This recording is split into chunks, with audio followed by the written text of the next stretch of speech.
I do recognise you. My gosh, that's so much. Oh, I know you. I think I remember.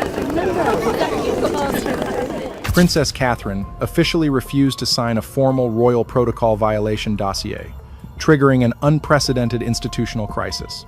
The document, classified under code K-2026-0610, was issued by traditionalists, demanding she apologize for breaking security boundaries to hug an 88-year-old war hero. By rejecting this order, the Princess of Wales has launched a direct defiance against established palace rules, turning a simple act of empathy into a major power struggle over the future of the monarchy.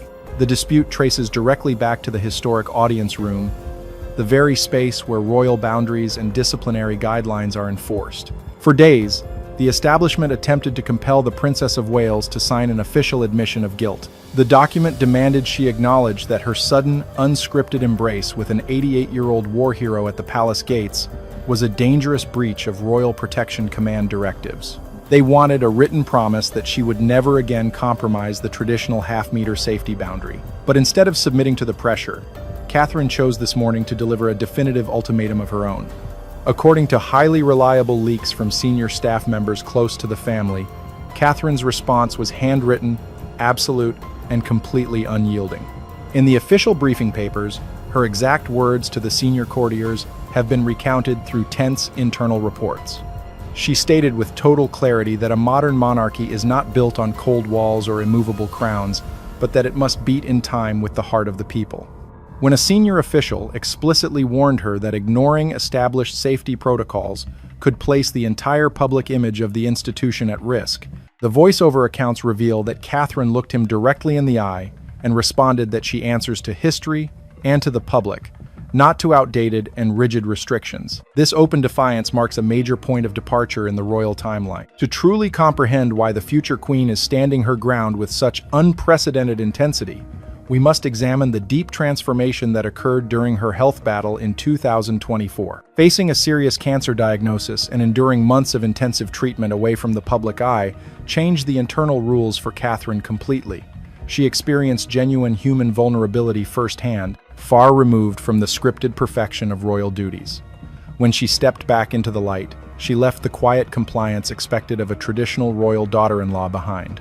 Her inner circle notes that she realized public affection cannot be sustained through distant, cold handshakes while ordinary people are carrying immense personal grief. On the opposing side of this internal battle, courtiers aligned with Queen Camilla's office view Catherine's emotional approach as an unstable precedent. Internal memos show they argued that if the future queen is permitted to disregard security frameworks based on personal instinct, the essential barrier that preserves the dignity of the monarchy will dissolve entirely. They viewed the unexpected hug as an unnecessary risk that overshadowed a major state event. This has created a profound rift between the old guard, who demand absolute distance, and the new guard, who recognize that isolation means eventual irrelevance. Right now, an emergency meeting is underway behind closed doors in central London to decide how to handle this unprecedented refusal. The atmosphere is incredibly tense, and the institutional stakes have never been higher. Which side do you believe is looking out for the true future of the crown?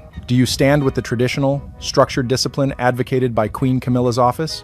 Or do you support the human, rule-breaking empathy shown by Princess Catherine? Take a brief moment to leave your thoughts in the comment section below this video, and make sure to hit the subscribe button immediately so you never miss a single update as this historic power struggle continues to develop in real time. The deadline set by the Privy Council is rapidly approaching, and the dossier marked K-2026-0610 remains open on the grand table. The traditional establishment tried to regulate a simple moment of human compassion, but in doing so, they have accidentally triggered a permanent shift in the power dynamics of the British monarchy.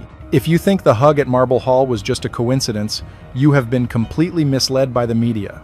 Behind Queen Camilla's glittering diamonds was a highly structured plan to isolate the rising influence of the Princess of Wales. The conflict reached a quiet peak during the recent high-profile state banquet hosted for the President of France. Major international financial outlets, including Bloomberg, reported extensively on the event, focusing heavily on Queen Camilla's deliberate choice to wear an exceptionally rare, multi-million-dollar diamond tiara. Within the palace hierarchy, this was not merely a standard fashion statement for a diplomatic evening.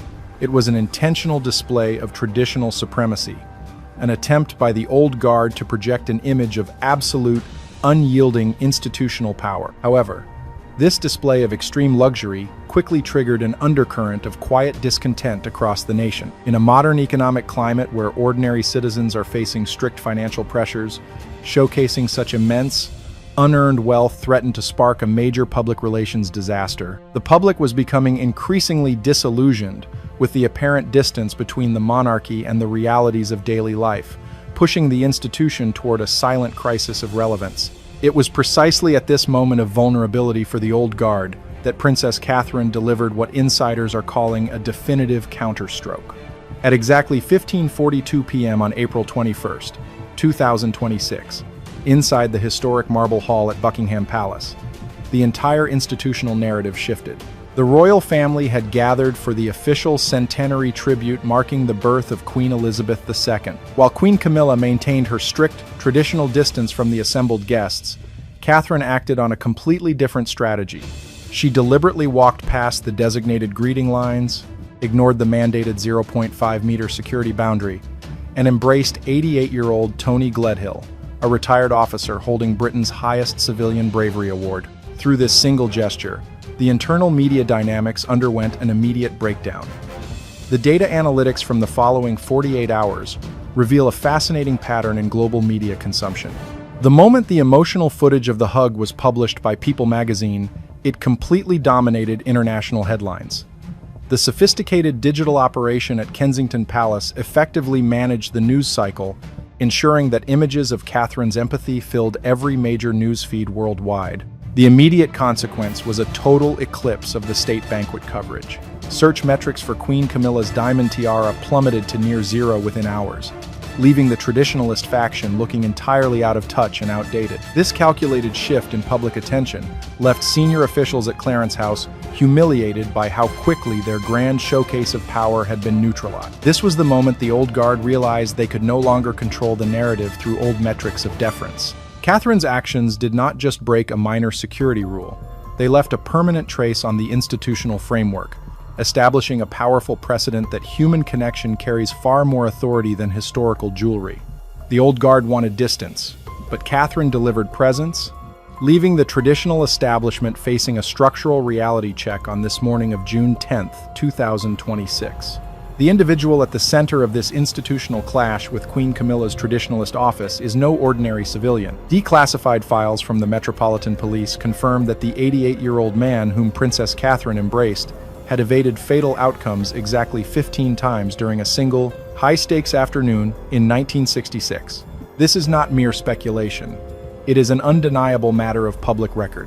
According to the official historical archives of the London Gazette, notice number 100710, and the verified registries of Victoria Cross Online, this individual carries the highest civilian honor for bravery in the United Kingdom.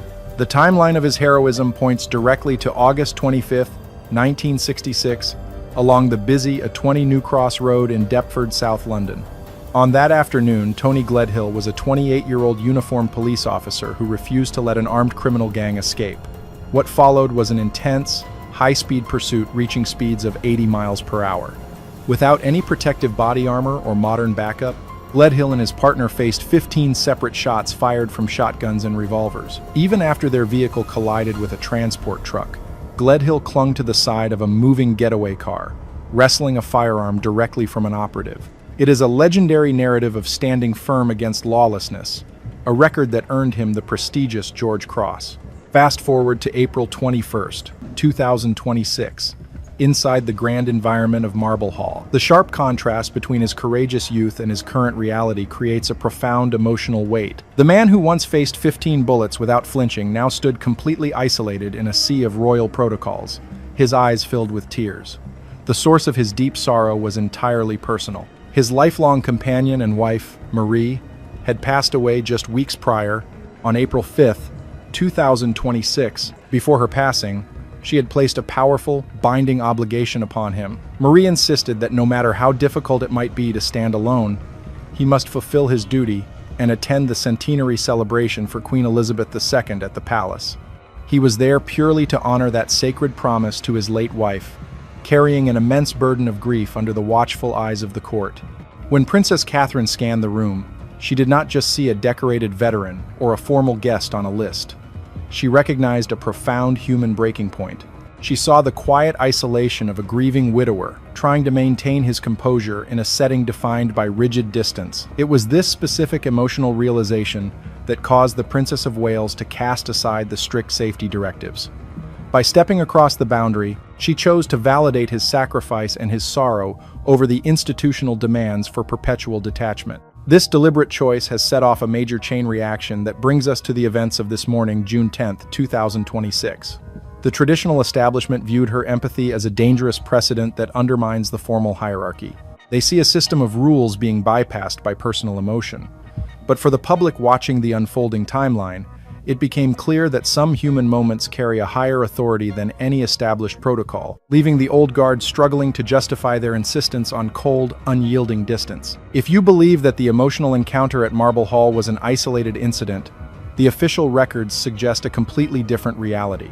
Investigative analysis has uncovered a clear, repeating pattern. The Princess of Wales has been systematically testing this exact protocol-breaking mechanism for over 3 years, carefully establishing a baseline far away from the intense scrutiny of the London press. Official data, retrieved from an archival AP News report, specifically catalogued under the reference code TRIP-Education-908234, reveals the true origin of this strategy. At exactly 10:45 a.m. on February 9th, 2023, Princess Catherine was visiting Gallery 102 at the National Maritime Museum, Cornwall. Surrounded by a massive security detail and strict formal lines, she suddenly stepped completely out of her designated royal role. Spotting her former history teacher, Jim Embry, in the crowded room, she bypassed her protection team entirely to deliver a warm, unscripted embrace. At the time, the palace media apparatus framed it as a charming, spontaneous reunion. In hindsight, however, it left a permanent trace on how the royal family interacts with the public, serving as the first major trial run for an evolving public relations approach. The psychological transition behind this behavior became undeniable during the monumental institutional shifts of 2024. When Catherine was admitted to the London clinic and subsequently faced a serious health crisis, she made a revolutionary choice to release a highly personal video message directly to the global public. In doing so, she single-handedly dismantled the decades-old royal doctrine of never complain, never explain. This unprecedented level of transparency triggered an overwhelming wave of global public support, effectively creating an unassailable shield of goodwill around her. She realized that real security does not come from cold physical barriers, but from deep emotional alignment with the population. Therefore, when Catherine stepped forward to comfort Tony Gledhill inside Buckingham Palace in 2026, it was not an emotional lapse in judgment or a sudden error in security awareness. It was the deliberate escalation of a mature, multi-year strategy. By consistently prioritizing genuine human connection over rigid institutional barriers, she has successfully redefined the modern expectations of the crown. The ultimate consequence of this pattern is a fundamental shift in institutional leverage. While traditional courtiers view these actions as an unstable precedent that weakens security protocols, the public views Catherine as an authentic leader who understands true vulnerability. As the palace faces a critical deadline on this morning of June 10, 2026, the establishment is realizing that Catherine's calculated method of breaking form has secured a level of public loyalty that no amount of traditional enforcement can ever match. What was Queen Camilla's immediate reaction to this open defiance? A highly confidential financial directive was dispatched directly to the Royal Courts of Justice in London, aimed specifically at depleting the operational power of Kensington Palace. This move shows that the traditional establishment decided to fight back not with public statements, but through bureaucratic enforcement. Behind the grand ceremonies, a hidden administrative mechanism was instantly activated to penalize Princess Catherine's independence. To understand how this hidden system operates, one must look at the specific institutional rules governing royal funding. The mechanism works through a precise three-step process. First, the trigger condition is activated the exact moment a direct member of the royal family engages in unannounced public physical contact that reduces the safety perimeter to under 0.5 meters. Second, once this trigger occurs, the office of Queen Camilla at Clarence House has the legal authority to submit an official petition for a full security cost audit to the Joint Committee under the Crown Estate. Third, the immediate legal consequence of this audit is the temporary freezing of the security allocation drawn from the sovereign grant, an amount totaling exactly $14,250,000. By freezing these funds, the traditional faction aims to leave the independent media and public relations apparatus of Prince William and Princess Catherine entirely depleted of resources. The reality of this severe administrative strike took shape on June 1st, 2026, inside the historic offices of the Royal Courts of Justice. The atmosphere during those proceedings was described by insiders as incredibly heavy and restrictive. Senior auditors and legal advisors compiled an official report titled Unsanctioned Physical Contact Risks. There were no public cameras or grand speeches, just the quiet turning of pages and the signing of formal documents. The traditionalist faction chose to use the absolute letter of the law as a structured punishment for Catherine's public independent stance. Voiceover accounts from within the building indicate that the decision-makers were fully aware of the impact, intentionally choosing a date ahead of the summer schedule to maximize administrative pressure. Observers note that while the public saw an inspiring moment of empathy, the bureaucratic machinery was being used to enforce strict compliance and financial control. This strategic move was designed to force a silent submission. By targeting the financial foundation of Kensington Palace's media operations, the Traditional Guard sought to establish a firm precedent. No individual royal, regardless of their public popularity, is above the established rules of the institution. They wanted to demonstrate that breaking protocol carries a severe material cost. The message sent from Clarence House was absolute, indicating that personal instinct cannot be permitted to dictate the public image of the monarchy. However, this administrative punishment has only accelerated the internal crisis, bringing the palace to a critical breaking point on this morning of June 10th, 2026. The attempt to enforce financial restrictions has transformed a simple security disagreement into a profound struggle over who truly directs the modern crown. The traditional establishment believed that freezing $14,250,000 would break Catherine's resolve and force her to sign the protocol violation dossier. But as the deadline approaches, it is becoming clear that they severely underestimated how much the rules of the game have changed, setting the stage for an unprecedented institutional confrontation. The deadline for the official explanation before the Privy Council is today, marking the final hour for this intense institutional confrontation. However, a highly classified document delivered by emergency courier exactly 18 minutes ago has completely overturned this entire power dynamic, forcing senior officials to scramble behind closed doors. The balance of authority inside the palace is shifting rapidly as three distinct paths emerge for the survival of the modern crown. In the first, most severe scenario, the traditional establishment chooses a path of absolute enforcement. Princess Catherine could face formal administrative restrictions, including a strict 90-day media lockdown. Insiders warn this heavy-handed approach would cause a total collapse of public trust, creating an unprecedented wave of public resentment against the monarchy. Alternatively, the second scenario presents an absolute shift, where ancient protocols are dismantled entirely, opening the way for a completely transparent and accessible royal family. However, the most realistic outcome is unfolding at this very moment. The Privy Council is prepared to pass the official Adaptation Regulations 2026 at exactly 1600 hours today. Under this specific framework, Queen Camilla's office will officially lose its centralized control over security and public engagement protocols. This allows Catherine to firmly establish her independent public relations strategy at Kensington Palace. The reason for this decision is entirely practical. The institution cannot risk a direct confrontation with the public by opposing the overwhelming global loyalty centered around a cancer-surviving princess and an 88-year-old national hero. Yet, an extraordinary discovery within the internal security logs of Marble Hall reveals that this entire confrontation may not be what it seems. Verified technical data indicates that the small digital recording device hidden on the lapel of 88-year-old Tony Gledhill during that emotional encounter on April 21st did not belong to him. Internal records show the equipment was actually registered under the Public Asset Code of Military Intelligence, Section 5, specifically cataloged as Model MI-5-Alpha. Even more remarkable, the high-security red clearance pass that allowed the retired officer to easily bypass 3 separate layers of armed palace security was not issued by standard event coordinators. The digital signature on the authorization database points directly to the private office of Prince William, approved exactly 72 hours before the event ever took place.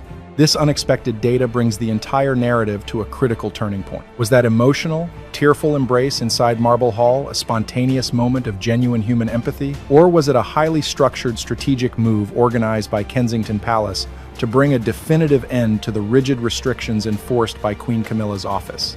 The absolute truth behind this intelligence operation remains secured within the next classified dossier.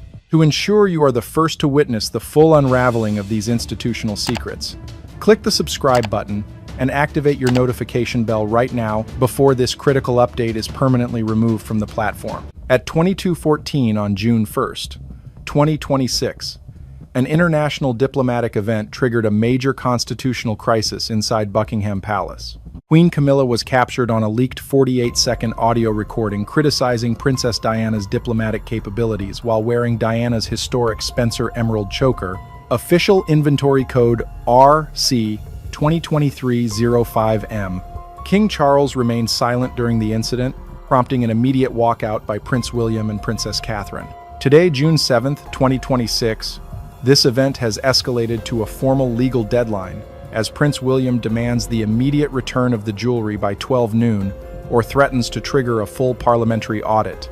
Then, the words left her mouth, carrying a tone of calculated irony, completely audible through a door, left a few inches open just 3 meters away. She remarked to the guests that poor Diana never really had the capacity to understand the complex diplomatic protocols required in a room like this.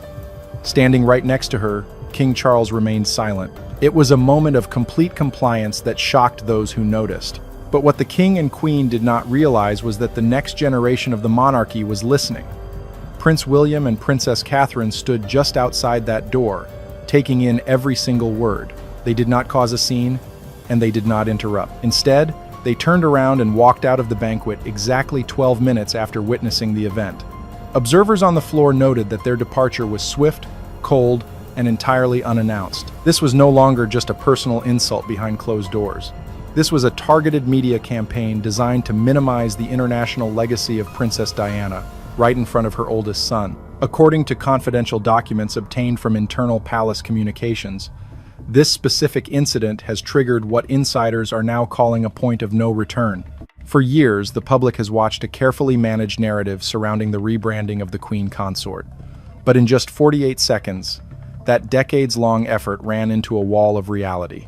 By using Diana's own historic jewelry while simultaneously diminishing her memory before foreign heads of state, the current establishment attempted to solidify its own absolute authority. They wanted to rewrite history, but they completely underestimated the determination of the Prince of Wales to protect his mother's name. Immediately after leaving the palace that night, William took definitive action.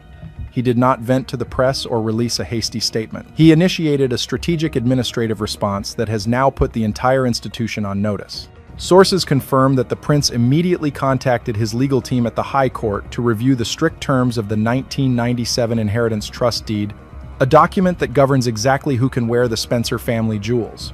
The mechanism is clear. These pieces require direct authorization from Diana's direct heirs before they can be removed from the Royal Collection Trust. Camilla's team had completely bypassed this protocol, creating a significant legal vulnerability that cannot be ignored by the palace administration. The public reaction has already reached an unprecedented boiling point. An audio recording of the incident, lasting exactly 48 seconds, was leaked online and amassed over 4.2 million listens within a matter of hours. The level of public interest is massive, creating an immense wave of pressure on Clarence House. Which brings us to today.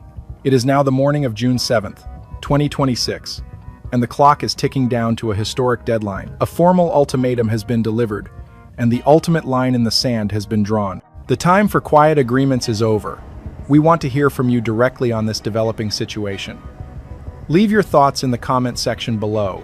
Do you believe Prince William should take the ultimate step and push to freeze Camilla's official funding from the sovereign grant if that historic treasure is not returned to the secure vaults by 12 noon today? Keep watching as we break down the next moves in this rapidly escalating standoff. Why can a single emerald necklace push the Queen of England into a full parliamentary financial investigation and a permanent ban from public life? The answer does not lie in a simple family dispute, but within a highly secured document that has remained hidden from public view until now. This single piece of jewelry has transformed from a symbol of royal luxury into a severe legal trap, threatening the very stability of the current institution.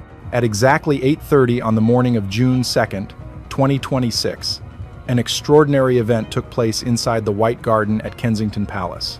As a heavy morning fog covered the grounds, Prince William convened an emergency meeting that lasted exactly 74 minutes. His primary advisor for this high-stakes strategy was Sir Jonathan Jones, the chief lawyer from the prestigious firm Ferrer & Company, located at the High Court in London. This was not an informal discussion about family tension.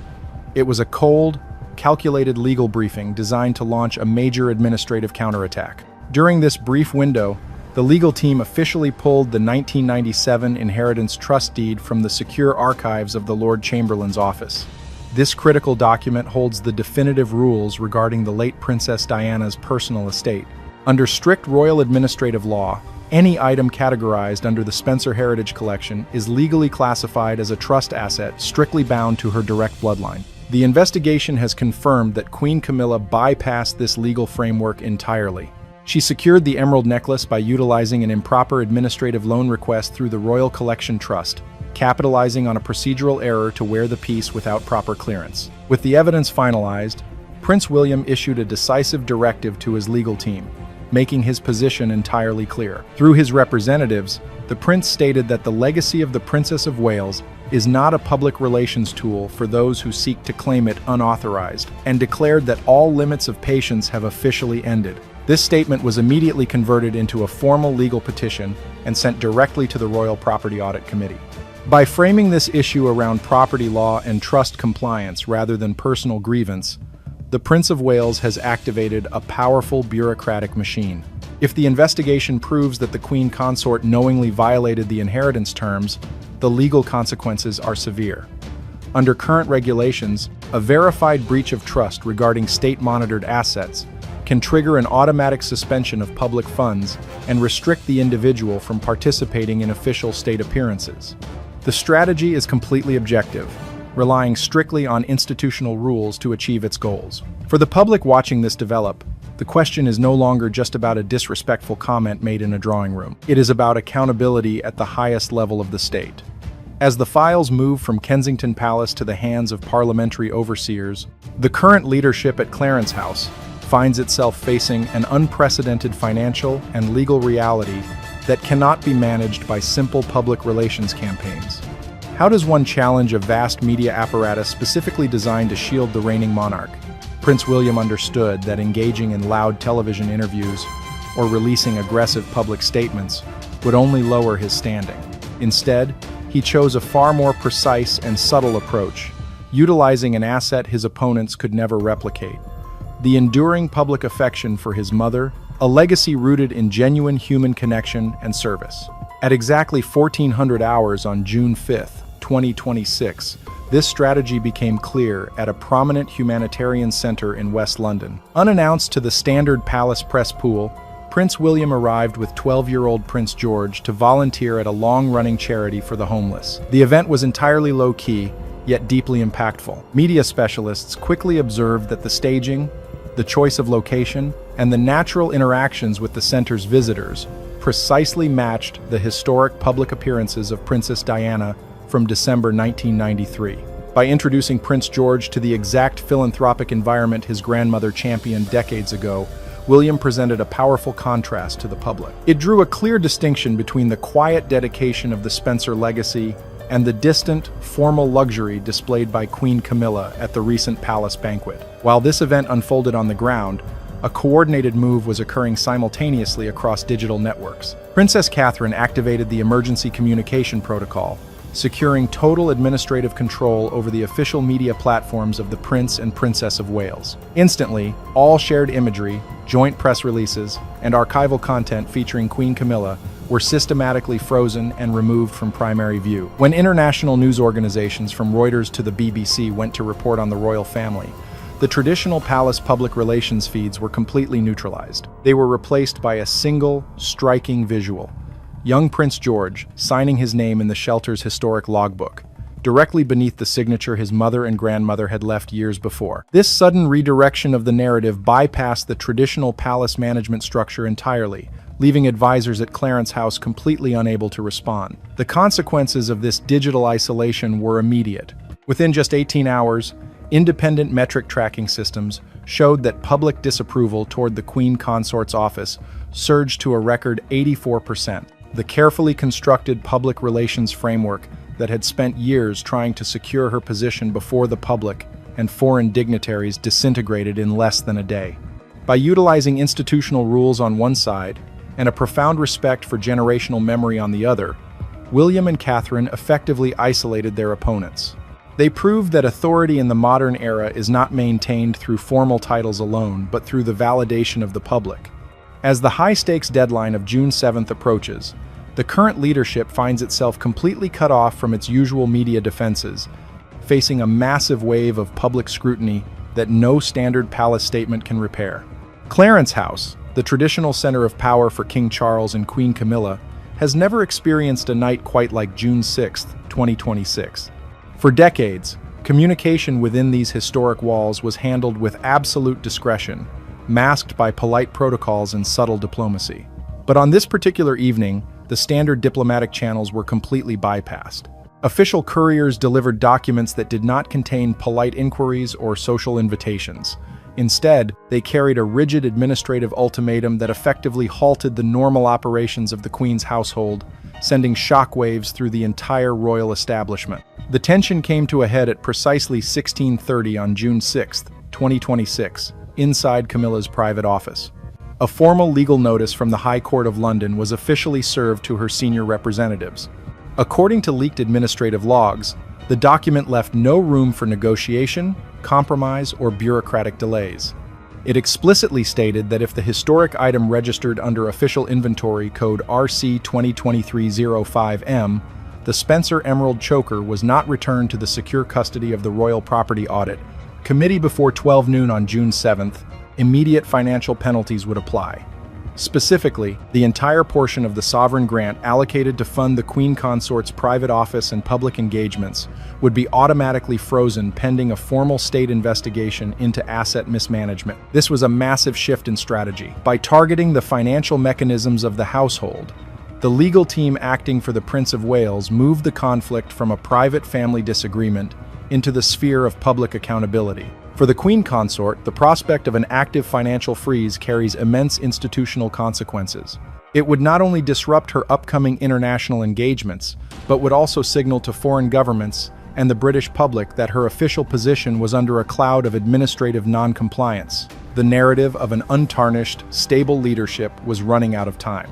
In response to the growing crisis, King Charles attempted to exercise his traditional royal prerogative to intervene. Palace insiders confirmed that the king contacted senior government officials, seeking to suspend the scheduled audit of the Royal Collection Trust to shield Camilla from public embarrassment and institutional harm. However, the political environment in 2026 is vastly different from the past. Parliament promptly issued a formal written refusal to the king's request. Government overseers made it clear that any attempt to block an audit concerning state-monitored assets would risk a severe public funding crisis and damage the institutional integrity of the monarchy before the public. This refusal marked a critical turning point for the leadership at Clarence House. For the first time, the king found himself completely unable to protect his closest ally from the rigid enforcement of administrative law. With her primary institutional defense blocked by Parliament, the Queen Consort's position began to show clear signs of vulnerability, forcing her advisors into a defensive position. The administrative network that had successfully managed her public image for over 20 years could do nothing to halt the approaching deadline. As the night of June 6th transitioned into the morning of June 7th, the reality of the situation became absolute. The institutional safety net was gone, leaving the current establishment to face the full weight of a legal countdown that concludes at 12 noon today. Today is June 7th, 2026. The clock inside St. George's Hall at Windsor Castle is striking exactly 9 o'clock in the morning. The final red line has been reached. For months, behind-the-scenes negotiations and quiet understandings have managed the deep divisions within the royal household. But today, the time for quiet compromise has officially run out. The institution is now facing an absolute moment of accountability, and there is no path left for retreat. The strategy that began days ago at Buckingham Palace has led directly to this room, where the future of the current establishment hangs in the balance. The physical reality of this confrontation is entirely visible on the ground. Every senior administrative officer from the Lord Chamberlain's office is currently stationed at the site, overseeing the implementation of state protocol. Prince William arrived earlier this morning dressed in full ceremonial uniform.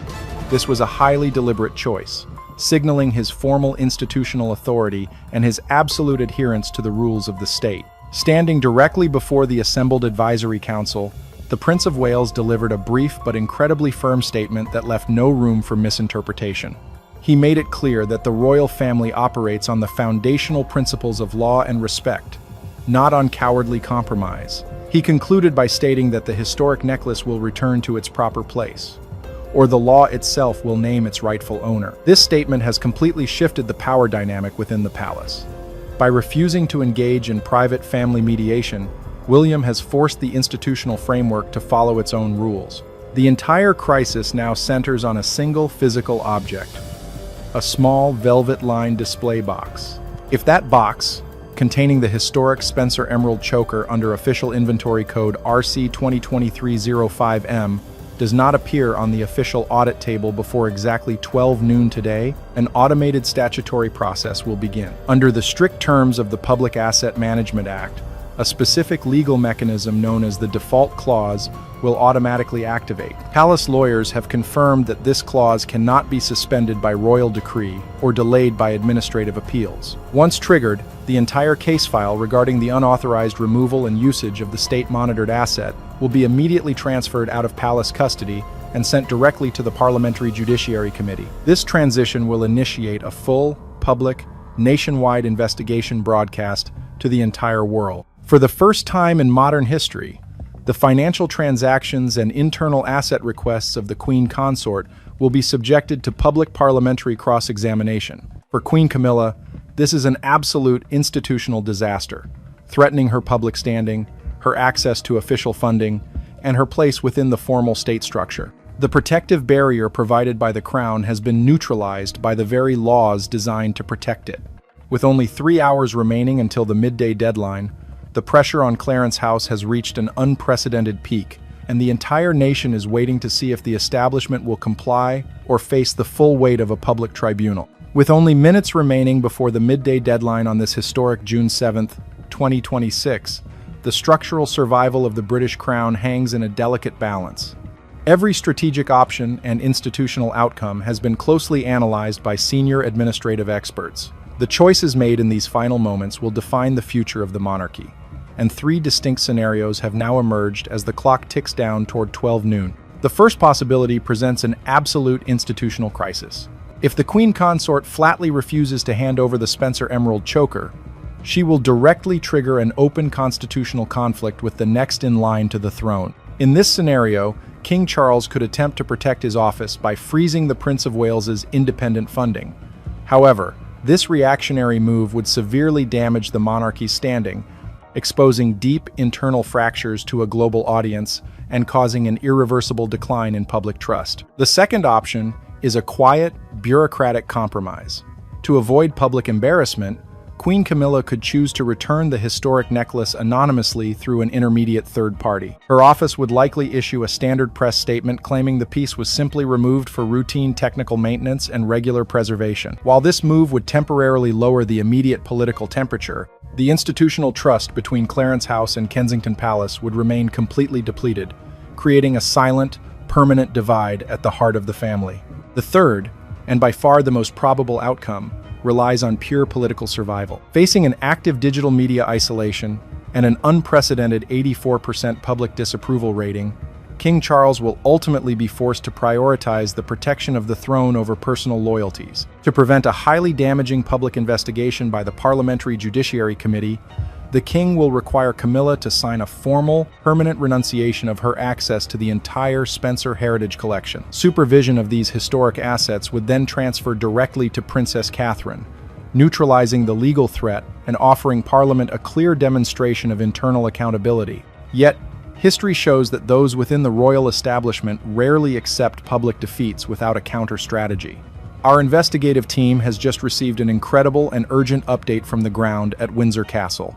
At exactly 11:45 this morning, with just 15 minutes left on the legal ultimatum, a high-security Brinks armored vehicle unexpectedly arrived at the castle's rear gate.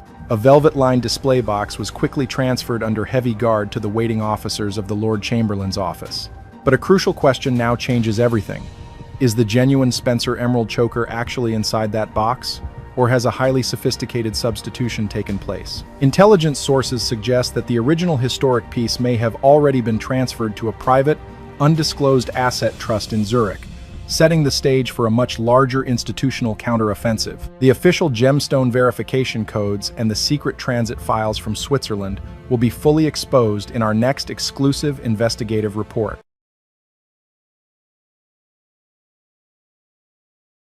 Breaking news from London today, June 6, 2026. Princess Catherine has officially initiated an unprecedented legal intervention against Queen Camilla, filing formal charges regarding the unauthorized transfer of historic royal assets. This sudden move has placed the British monarchy into a severe institutional crisis, forcing senior legal counsels into an immediate emergency session to review the sovereign framework. At exactly 8 o'clock this morning, a classified document carrying the highest security clearance was delivered directly to the Royal Collection Trust and the High Court of London.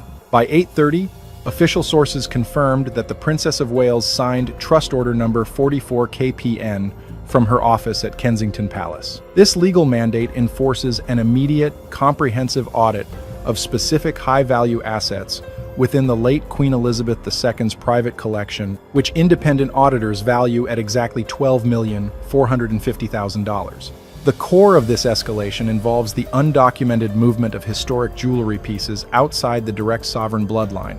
Institutional investigators report that the audit specifically targets assets suspected of being transferred as personal dowries or private business capital for Laura Lopes and Tom Parker Bowles. Princess Catherine's official declaration, transmitted via senior royal counsel, establishes an unyielding boundary for the institution. In her statement, she stated that royal treasures are the heritage of the nation, not personal assets or financial tools for a family outside the bloodline. She further informed the council that any unauthorized movement of these historical pieces constitutes an infringement on the integrity of the crown, confirming that her office will proceed to the absolute end to protect the future of the monarchy. Every directive within this filing is structured to enforce institutional compliance. By framing the asset dispute around national heritage law, Catherine has effectively removed the issue from private family arbitration and elevated it to a binding constitutional level. This ultimatum activates a critical breaking point that senior officials have sought to avoid for years. It serves as a direct legal enforcement of an exclusive royal lineage, separating the permanent future of the throne from temporary occupants. For the legal team at Clarence House, who received the formal notice at exactly 8:15 this morning, the document presents an immediate existential crisis. The legal mechanisms embedded within Trust Order number 44 KPN do not simply request a voluntary review. They mandate a strict statutory audit with immediate systemic consequences. Financial analysts specializing in royal estate management state that this strategy directly impacts the operational funding of Queen Camilla's office. The precise terms of the order dictate that if the listed historical assets are not verified and accounted for within the designated deadline, a mandatory freeze will be triggered against the sovereign grant allocations linked to Clarence House.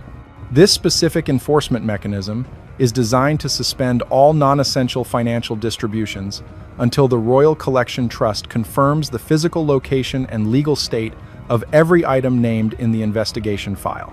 The legal strategy pursued by the Princess of Wales relies on established principles of public accountability and heritage preservation. Representatives from the National Audit Office are currently monitoring the situation to ensure compliance with federal property statutes. Should Clarence House fail to meet the reporting requirements, the case will automatically transition to an open judicial hearing. The long-term consequences of this legal strike could include the permanent revocation of specific titles and complete financial isolation for the current king's immediate family. The framework of polite internal agreements has officially been replaced by strict judicial records. Camilla and her advisors now face a strict countdown enforced by the future queen, leaving almost no room for administrative maneuver. This investigative report is being updated minute by minute directly from the legal departments in London. The developments in this high-stakes institutional conflict are moving rapidly, and this broadcast may face sudden restriction due to royal security protocols. Click the subscribe button right now and turn on all notifications so you do not miss the upcoming breakdown of the emergency 52-minute session at Clarence House, which will be released immediately in our next update. If you think Catherine's actions this morning were spontaneous, you are mistaken. This entire history of conflict was set in motion exactly 5 years ago, right at a live televised funeral. To truly understand why the Princess of Wales signed that restrictive trust order today, we must look back at a moment of profound institutional tension that permanently altered the internal dynamics of the palace. The date was April 17, 2021. The global public watched as the royal family gathered at St. George's Chapel inside Windsor Castle to bury Prince Philip. Due to strict health protocols at the time, the family members sat separated, masked, and isolated in their grief. The atmosphere inside the ancient chapel was heavy and unyielding. Then, Catherine walked into the room. Visible above her dark coat was a luminous, 4-strand pearl choker fastened with a distinct diamond clasp. For anyone familiar with the history of the House of Windsor, the sight was a stunning revelation. These were not generic jewels. This was the exact pearl choker that Princess Diana wore in November 1982 during the historic Dutch state visit, an image that had defined her global appeal. For nearly 20 years, that specific jewelry box had remained locked inside the royal vault, untouched by any member of the family. The palace had deemed no one else suitable to carry the public weight and memory attached to those pearls. Yet, on the most watched royal occasion in years, Queen Elizabeth II personally authorized the release of that historic piece, placing it around Catherine's neck. The decision was deliberate, precise, and entirely visible to the global cameras. Sitting only a few feet away in the choir stalls was Camilla. News footage from that day shows her sitting perfectly still, hands folded, her gaze fixed straight ahead. Analysts observing her posture noted that beneath her black velvet mask, her jaw was locked tight and her eyes were flat and hard. She never once turned to look at Catherine, but the message had already been delivered. The presence of those pearls beside her served as an undeniable reminder of the boundaries governing her position. This confrontation did not emerge from nowhere. It was the culmination of a system established the moment Camilla married into the family in 2005. Confidential logs from that period reveal a strict operational mechanism controlled by the Queen's closest confidant and personal dresser, Angela Kelly. Behind closed doors, a new rule was enforced. Every single request Camilla made to access the royal jewelry vault had to be submitted and tracked in writing. Officially, the palace framed this as a standard safety protocol. In reality, it was a highly effective administrative restriction. Instead of receiving the modern, defining pieces of the collection, Camilla was systematically directed toward the estate of the late Queen Mother, including the heavy Greville honeycomb tiara and legacy multi-strand chokers. While these items were breathtaking, they represented a bygone era. The palace was intentionally dressing Camilla in the past, keeping the visual identity of the monarchy's future completely out of her hands. For over a decade, this silent management system dictated what she could and could not wear, ensuring she remained at a permanent institutional distance from the true symbols of sovereign power. Today's legal escalation is simply the final explosion of a pressure that has been building behind those vault doors for years. But those pearls were only the tip of the iceberg. The newly uncovered RCT 2026 audit documents have just revealed a precise ledger of the dynasty's most valuable treasures that were systematically locked away from Camilla's reach. This was not a matter of personal taste or wardrobe rotation. It was a highly organized deployment of historic assets designed to signal the definitive future of the family, leaving the current queen consort entirely isolated from the true symbols of sovereign power. Let us examine the first major asset in this institutional containment strategy, the Nizam of Hyderabad necklace. As the single most valuable item in the entire royal collection, this platinum and diamond masterpiece holds profound historic weight.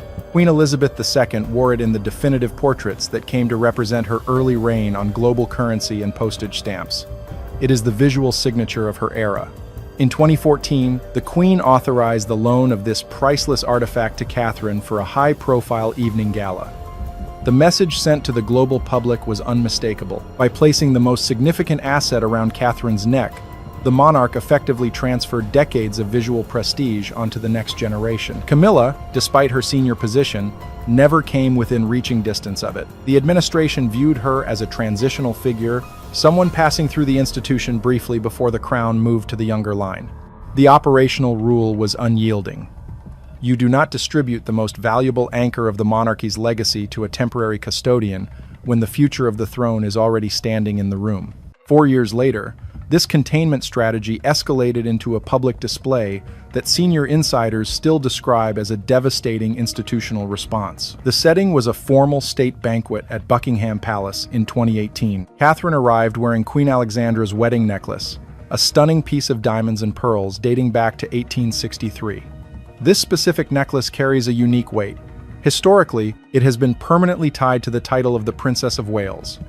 It belongs to the legacy of the name that Camilla had been denied using since her marriage in 2005 due to public sensitivity. On that exact evening, Camilla sat at the very same banquet table, forced to witness the younger princess openly wearing the visual symbol of the title she could never claim. The monarch did not need to issue a public decree or speak a single word.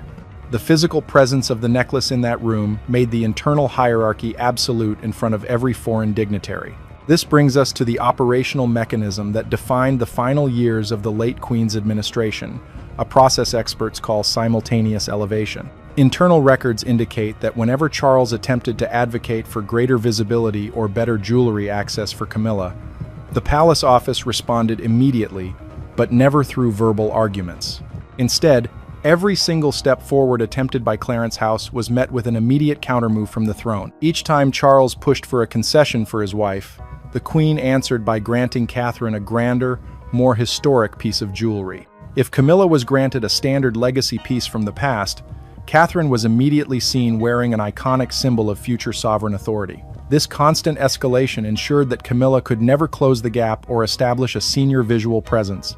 The strategy was flawless, silent, and legally airtight, demonstrating that true authority speaks not through edicts, but through the enduring brilliance of platinum and diamonds. While some jewels represent pure political power, others represent family bloodline and absolute personal trust. This is exactly where Camilla faced an undeniable rejection from her late mother-in-law, a move that went far beyond mere palace protocol. This was not a dispute over grand state crowns. It was a silent assessment of character, delivered through the highly personal heirlooms that the late monarch guarded closest to her heart. Let us first examine the record of the Cambridge pearl brooch. This specific piece was never reserved for distant diplomatic receptions. It was Queen Elizabeth II's daily companion, worn during her intimate Christmas broadcasts and quiet afternoon engagements throughout 7 decades of her reign. It was a visual extension of her steady, constant presence. Palace logs reveal that during a private gathering, Camilla openly admired the brooch and later submitted a quiet request to wear it for an upcoming public event. The monarch smiled but offered no verbal confirmation. The definitive answer came months later when the world witnessed that exact brooch pinned to Catherine's chest in her first official joint portrait with Prince William. The request was never formally denied. It was simply erased from the schedule, replaced by a permanent photographic record designed to hang on palace walls for the next 100 years. An even more devastating statement is found in the history of the Edinburgh wedding bracelet. This piece carries an immense emotional weight that cannot be measured in carats. Prince Philip's mother, Princess Alice, had survived a tragic, isolated life, eventually giving up all her worldly possessions. Before her son married the young Princess Elizabeth, she dismantled her last remaining tiara, so the diamonds could be reset into a platinum bracelet, a highly personal wedding gift from a young prince to his bride. The Queen wore this symbol of her marriage for 73 years. When the time came to pass this intimate legacy forward, she bypassed her son's wife entirely and placed it directly into Catherine's custody. By choosing the future queen as the sole keeper of this historic piece, the monarch made her personal trust absolute. Camilla had spent decades by Charles's side, yet she remained completely locked out of the intimate history of the family. Now, let us look at the exact mechanism of the unwritten system that protects these assets, operating through a precise 4-step enforcement framework. The process begins with asset tracking. The Royal Collection Trust utilizes an advanced optical scanning system at the Jewel House to verify the digital identity and location of every sovereign artifact. Any missing log or unapproved movement immediately flags an internal alert. This initiates the second phase, which is the immediate delivery of a formal ultimatum. Once a discrepancy is confirmed, a specific recall mandate is signed by senior counsel, legally forcing the occupants of Clarence House to open their private storage vaults for an independent inventory inspection within 24 hours. The third step introduces severe financial penalties. If the inspectors discover that any historical artifact has been inappropriately transferred or leveraged as private capital for family members outside the bloodline, such as Laura Lopes or Tom Parker Bowles, a strict penalty clause is triggered. This mechanism automatically enforces a substantial reduction or complete freeze on the operational funding distributed through the public sovereign grant. The final escalation occurs if the designated deadline for compliance is missed. If the assets are not returned to the secure vault, the High Court of London intervenes directly. The judiciary replaces internal family mediation with an open judicial order, creating a precedent that can lead to the permanent revocation of institutional titles. Camilla now faces this exact rigid framework, discovering that the silent rules of the past have become an inescapable modern trap. In September 2022, Queen Elizabeth II passed away, and the keys to the world's most guarded jewelry vault instantly changed hands. After 17 years of strict administrative boundaries, Camilla finally held the authority to bypass the old restrictions and reclaim her place at the center of the monarchy's visual narrative. What followed was a rapid escalation that rewrote decades of palace protocol, as the new queen consort moved to challenge the legacy that had kept her at a distance for nearly 2 decades. The first major shift occurred in late 2025 during a high-profile diplomatic reception at Windsor Castle. Camilla made an entrance that surprised palace commentators, wearing the Greville Emerald Kokoshnik tiara, a piece valued at exactly $13 million.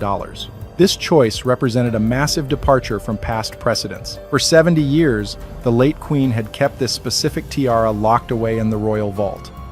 The decision had nothing to do with the piece's beauty, but rather its historical origins, which were tied to the chaotic aftermath of the Russian Revolution, a provenance that traditional diplomats preferred to keep out of the public eye. By choosing to wear this specific piece, Camilla sent a clear message to the institution. The old boundaries were officially over. However, the move backfired, instantly inviting the exact public scrutiny and uncomfortable questions about historical wealth that the palace had spent decades trying to suppress. The true breaking point arrived in March 2026, during the official state banquet hosted for the Nigerian president at Buckingham Palace. Inside the state dining room, the visual competition between the two households reached a public climax. Camilla arrived, displaying an unprecedented array of historical assets. She wore a towering sapphire tiara, but what caught the attention of independent observers was her choice to stack multiple diamond Cartier bracelets heavily up her wrists. It was a clear demonstration of full vault access, a physical presentation of status designed to command the attention of every camera in the room. Then, Princess Catherine walked into the banquet. She did not display multiple historical pieces or stack accessories to emphasize her rank. Instead, she wore only one historic asset, the lover's knot tiara. Commissioned in 1913, this specific configuration of diamonds and 19 hanging pearls carries a powerful legacy, recognized by the global public as the signature crown of Princess Diana. The late queen had intentionally ensured that this specific inheritance remained reserved for Catherine, protecting its public memory from the complicated family history of the past. When Catherine entered the room, the dynamic shifted instantly. She did not need a heavy display of carats to make her presence felt. The single tiara carried decades of public affection, and the late monarch's explicit institutional endorsement. Within moments, the focus of the international press turned entirely away from Clarence House. Camilla had more diamonds on her body than ever before in her life, but she discovered an unyielding reality. While she had won physical control of the vault, she had lost the room completely. It became clear to everyone watching that you can inherit the physical boxes of the past, but you cannot mandate the public's respect or buy the genuine authority that belongs strictly to the future of the throne. We return to the ultimate deadline, exactly 13:45 this afternoon, June 6th, 2026. The private 52-minute meeting at Clarence House has just ended, and a shocking truth in Switzerland has been exposed by private investigators. As the legal teams finalize the audit paperwork under Trust Order Number 44 KPN, independent inspectors entered the secure storage area at Buckingham Palace. They accessed safe number 09EII, the specific vault that was documented to hold the highly personal family treasures inherited from the late Queen. When the heavy steel door was opened, the team was met with a stunning development. The secure velvet trays containing the historic pearl sets were empty, replaced by highly sophisticated replica stones designed to bypass basic visual checks. The trail did not end in London. Financial tracking records obtained by the investigative team provide undeniable evidence of a rapid offshore asset movement. Verified banking ledgers from a secure trust fund in Zurich, Switzerland, reveal a recent deposit matching the exact technical descriptions of the missing artifacts. The registration documents for this offshore entity list Tom Parker Bowles as the primary beneficiary. The total value of the assets transferred out of British jurisdiction is verified at exactly $12,450,000. This discovery completely transforms the nature of the dispute, turning an internal administrative review into a serious institutional crisis. Analysts reviewing these findings see three possible paths forward for the institution. The first scenario involves complete public exposure and retribution. If Clarence House refuses to cooperate, the case will move to an open hearing at the High Court, leading to a public depletion of their standing and the permanent loss of official titles. The third and best-case scenario would be an immediate, quiet return of the assets with an official statement claiming the pieces were simply removed for specialized preservation. However, the second path, the shadow compromise, remains the most realistic outcome. The institution has always operated on the principle of protecting the throne from public controversy at all costs. King Charles III is highly likely to intervene directly, forcing a confidential agreement behind closed doors. Under this arrangement, the offshore funds will be quietly dismantled, and the $12,450,000 in historic pearls will return to the Royal Collection Trust before the week ends. Camilla will maintain her public dignity, but will face total administrative containment behind palace walls. Yet, even as this compromise takes shape, a final, dangerous detail has emerged from the palace security logs. The sudden offshore transfer could only happen with advance warning. Internal records confirm that a mysterious figure left the palace gates at exactly 07:45 this morning, just 15 minutes before Catherine's ultimatums were officially delivered. This insider managed to access the security codes and alert Clarence House, allowing the assets to be moved just before the legal freeze took effect. This constitutional breaking point proves that the current conflict involves forces far deeper than a simple family disagreement. Who is the true puppeteer directing these moves from inside the palace? The answer is hidden within a separate set of communication logs. Make sure to click the subscribe button and turn on all notifications right now, because the identity of this hidden figure will be fully exposed in our very next report. Kensington Palace has initiated a total structural lockdown on the legacy of Princess Diana, effectively cutting off both Queen Camilla and the Sussexes from the royal brand. Today is June 5th, 2026. At exactly 8:15 this morning, the countdown clock at the London High Court hit 0 as confidential executive document K-2026/0406 was officially signed into law. This is a verified administrative shift. Our investigative team has confirmed that Prince William has enacted a profound structural realignment within the British monarchy, permanently changing the institutional framework of the House of Windsor. The executive order, finalized inside Kensington Palace, strips all external entities of the right to utilize Princess Diana's name, image, or associated historical artifacts. Within the West Library, Prince William issued a direct decree to the entire royal household. Through this official communication, the prince stated that his mother's legacy belongs exclusively to the crown and the citizens of the United Kingdom. He declared that her memory will no longer be used as a commercial tool for financial gain or as a shield to validate personal influence, confirming that all administrative concessions end today. This strategic move directly alters the internal power structure of the monarchy. By nationalizing his mother's image, William has legally established her memory as an untouchable asset for his future reign. This policy serves a clear institutional purpose, reinforcing the legitimacy of the direct line of succession while systematically reducing the public and symbolic influence of Queen Camilla. While the Queen Consort's office has recently attempted to launch independent branding projects, William's new decree establishes absolute administrative authority over all royal heritage assets, aligning public sentiment strictly with his own lineage. The practical enforcement of this new policy caused an immediate shutdown on the palace grounds earlier this morning. A code red protocol was broadcast through security radios, ordering the immediate clearance and total lockdown of the sunken garden area. Within minutes, 3 senior security officials were summarily dismissed and escorted from the premises. Official logs confirmed their termination was a direct consequence of a failure to maintain absolute information security regarding the newly expanded national monument. William is enforcing an uncompromising security perimeter to prevent unauthorized media access and leakages. This institutional blockade is specifically engineered to target overseas commercial ventures, notably the lifestyle brands currently being developed by the Duke and Duchess of Sussex in California. With state control now strictly enforced over every image, monument, and artifact, the palace has legally blocked unauthorized documentaries or commercial media projects from profiting from Diana's likeness. This strategy builds directly upon a powerful legal precedent from October 2025, when the Prince of Wales won a major international privacy ruling, setting a strict standard for the protection of royal imagery. The administrative architecture of the royal household is adjusting rapidly to this new reality. Officials from both Clarence House and Kensington are shifting their operational alignment. The future king is actively consolidating his authority through structural policy changes rather than public disputes, ensuring absolute stability for the direct line of succession. Document K-2026/0406 is currently generating immediate fallout across the royal household. The traditional institutional order has cracked open. The next phase of this investigation will expose the exact legal mechanisms tightening around Queen Camilla's access to the historical jewelry archive at exactly 10:30 this morning. To follow every update on this breaking timeline before palace security protocols restrict this information, subscribe to the channel and turn on notifications immediately.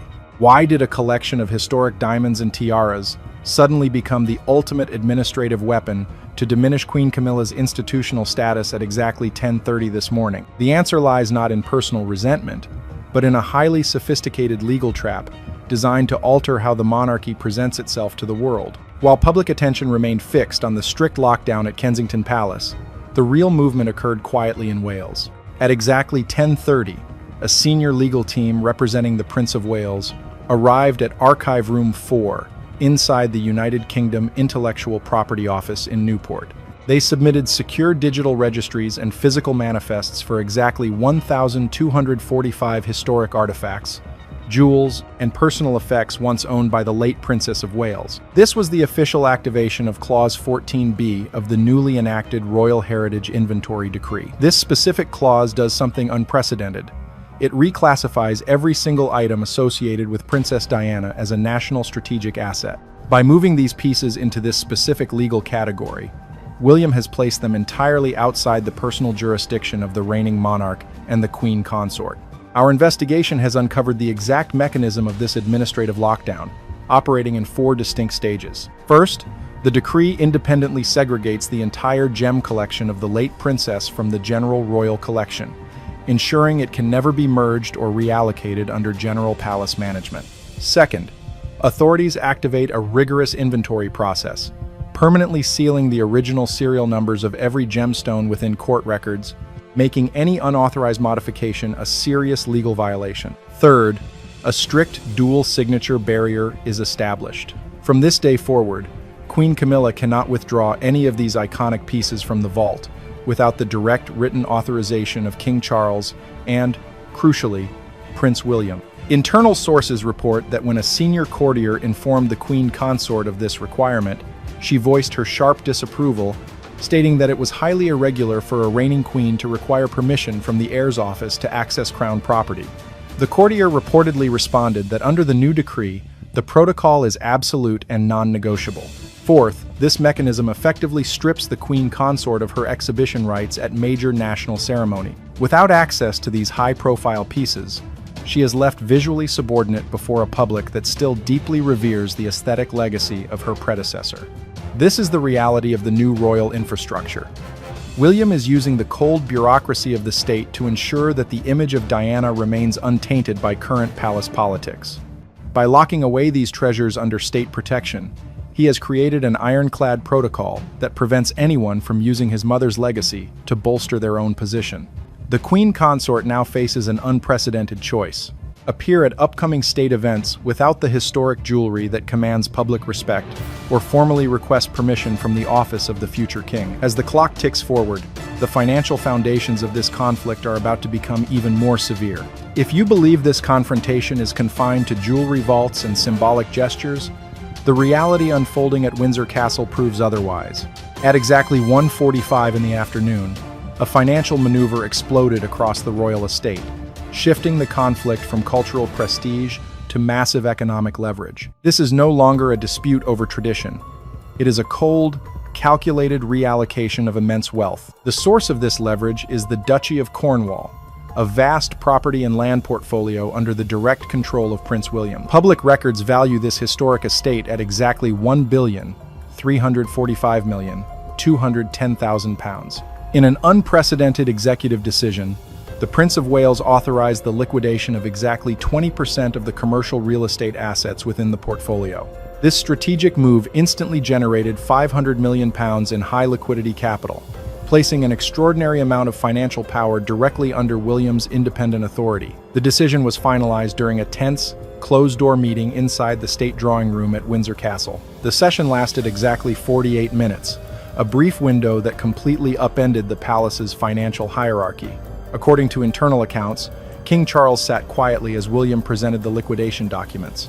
The atmosphere in the room grew heavy when William reached the administrative section of the agenda. Without hesitation, the prince announced the immediate dismissal of two senior financial advisors who were closely aligned with the Clarence House administration. When a representative from the king's household questioned the sudden terminations, William reportedly responded that the new era requires absolute institutional alignment, and those who cannot commit entirely to the direct line of succession have no place in managing the crown's future.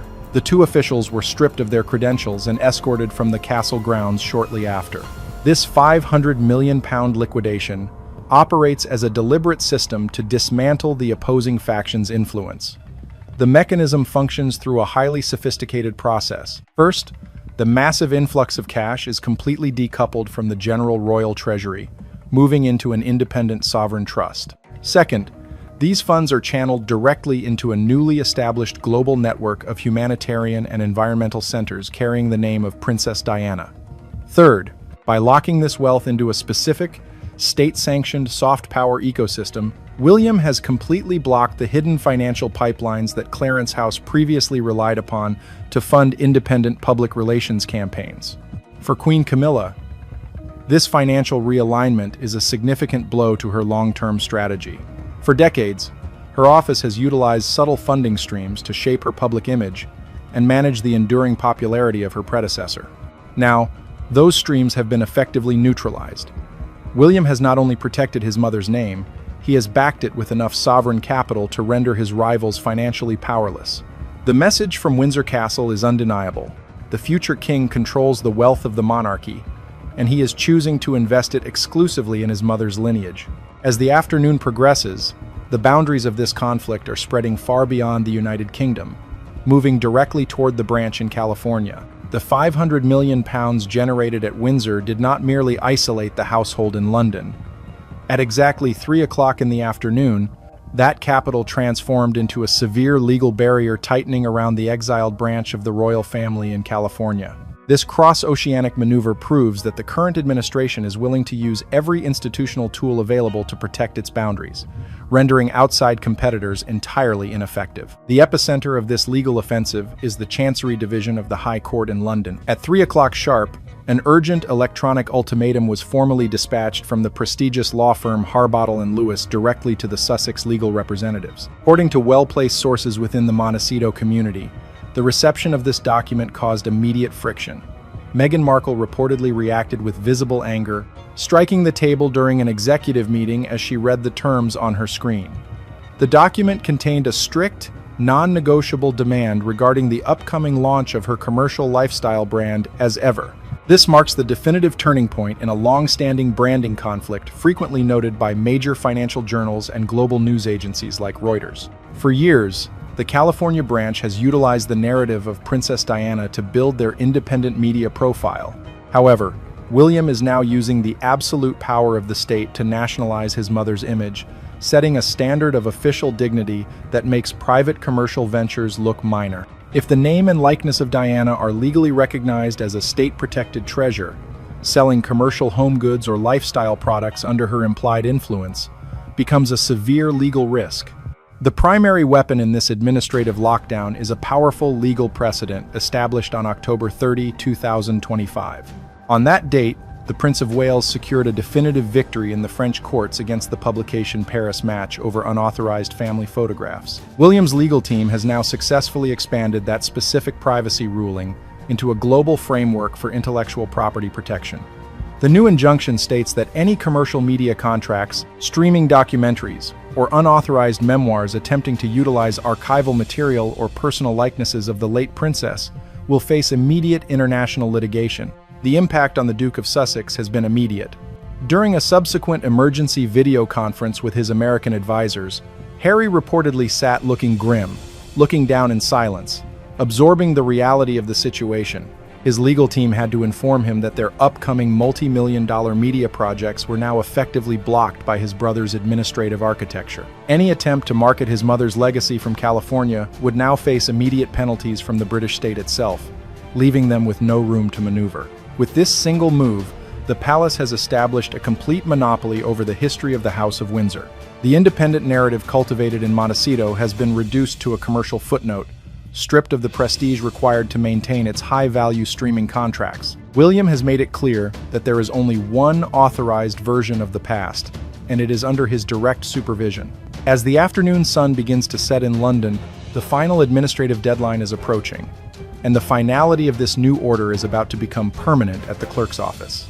Time has completely run out. At exactly 4 o'clock in the afternoon, the boundary between those who hold the keys to the future and those who find themselves pushed to the margins was permanently sealed in central London.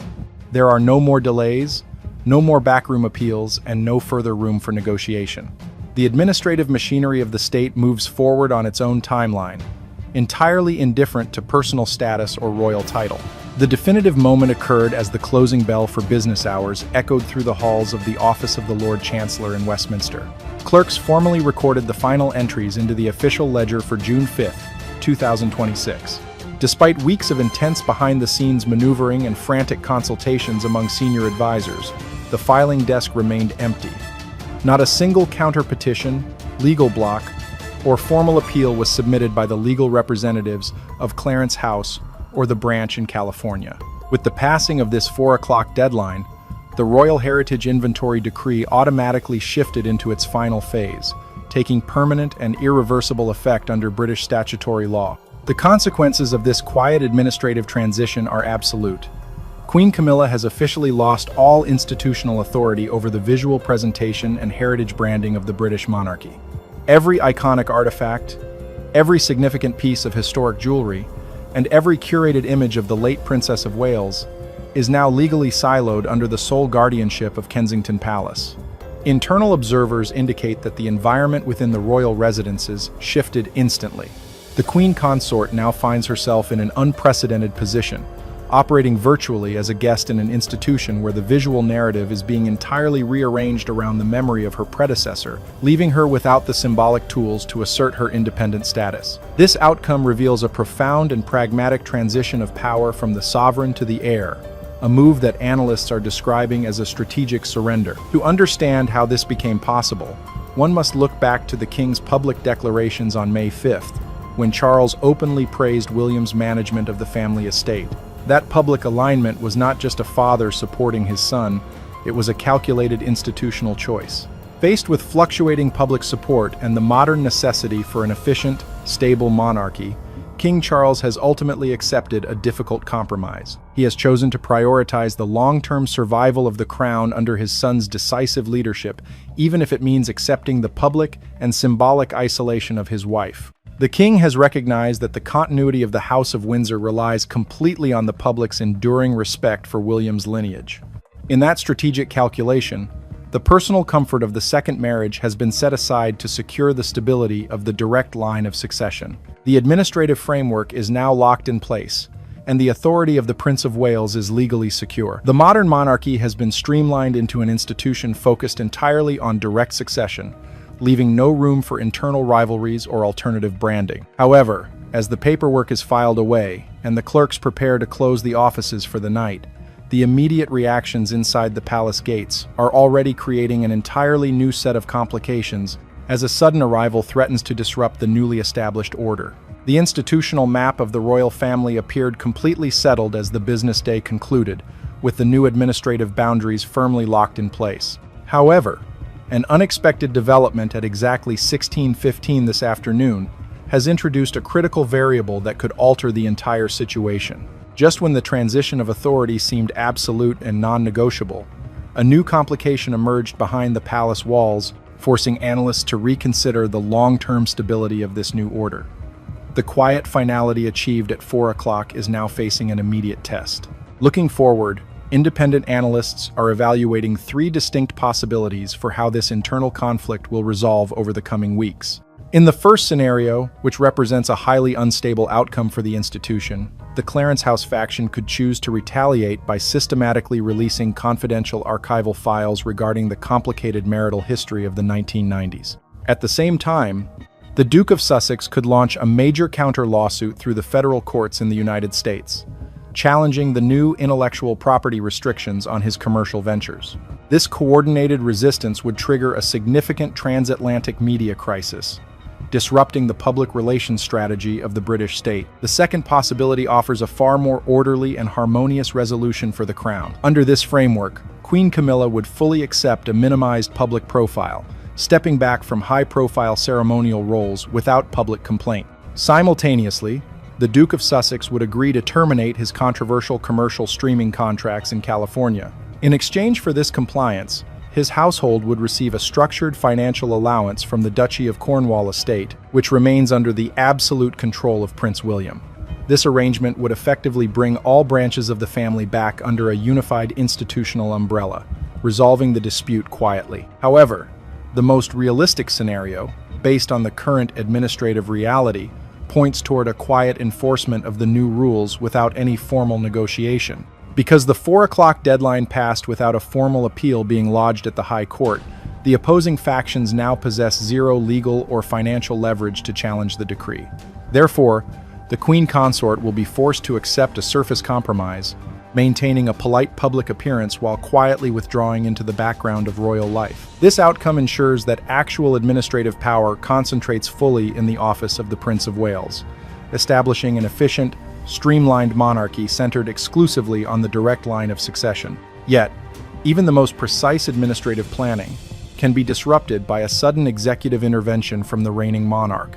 At exactly 16:15 this afternoon, a black Jaguar carrying official Home Office license plates drove directly through the secure rear gate of Kensington Palace, bypassing standard diplomatic protocols. A protection officer stepped out of the vehicle and immediately delivered a private, handwritten document to Prince William's principal private secretary. Internal sources confirmed the message was written in blue ink by King Charles himself, bearing an official signature time-stamped just minutes before the critical 4 o'clock deadline. Is this an unexpected directive designed to pause William's sweeping adjustments? Or does it contain a hidden compromise that could reverse the entire £500 million administrative victory? The definitive answer to this question will be unraveled in our next investigative file tomorrow. Subscribe to the channel right now and enable all notifications to ensure you do not miss the next critical breaking point in the history of the House of Windsor.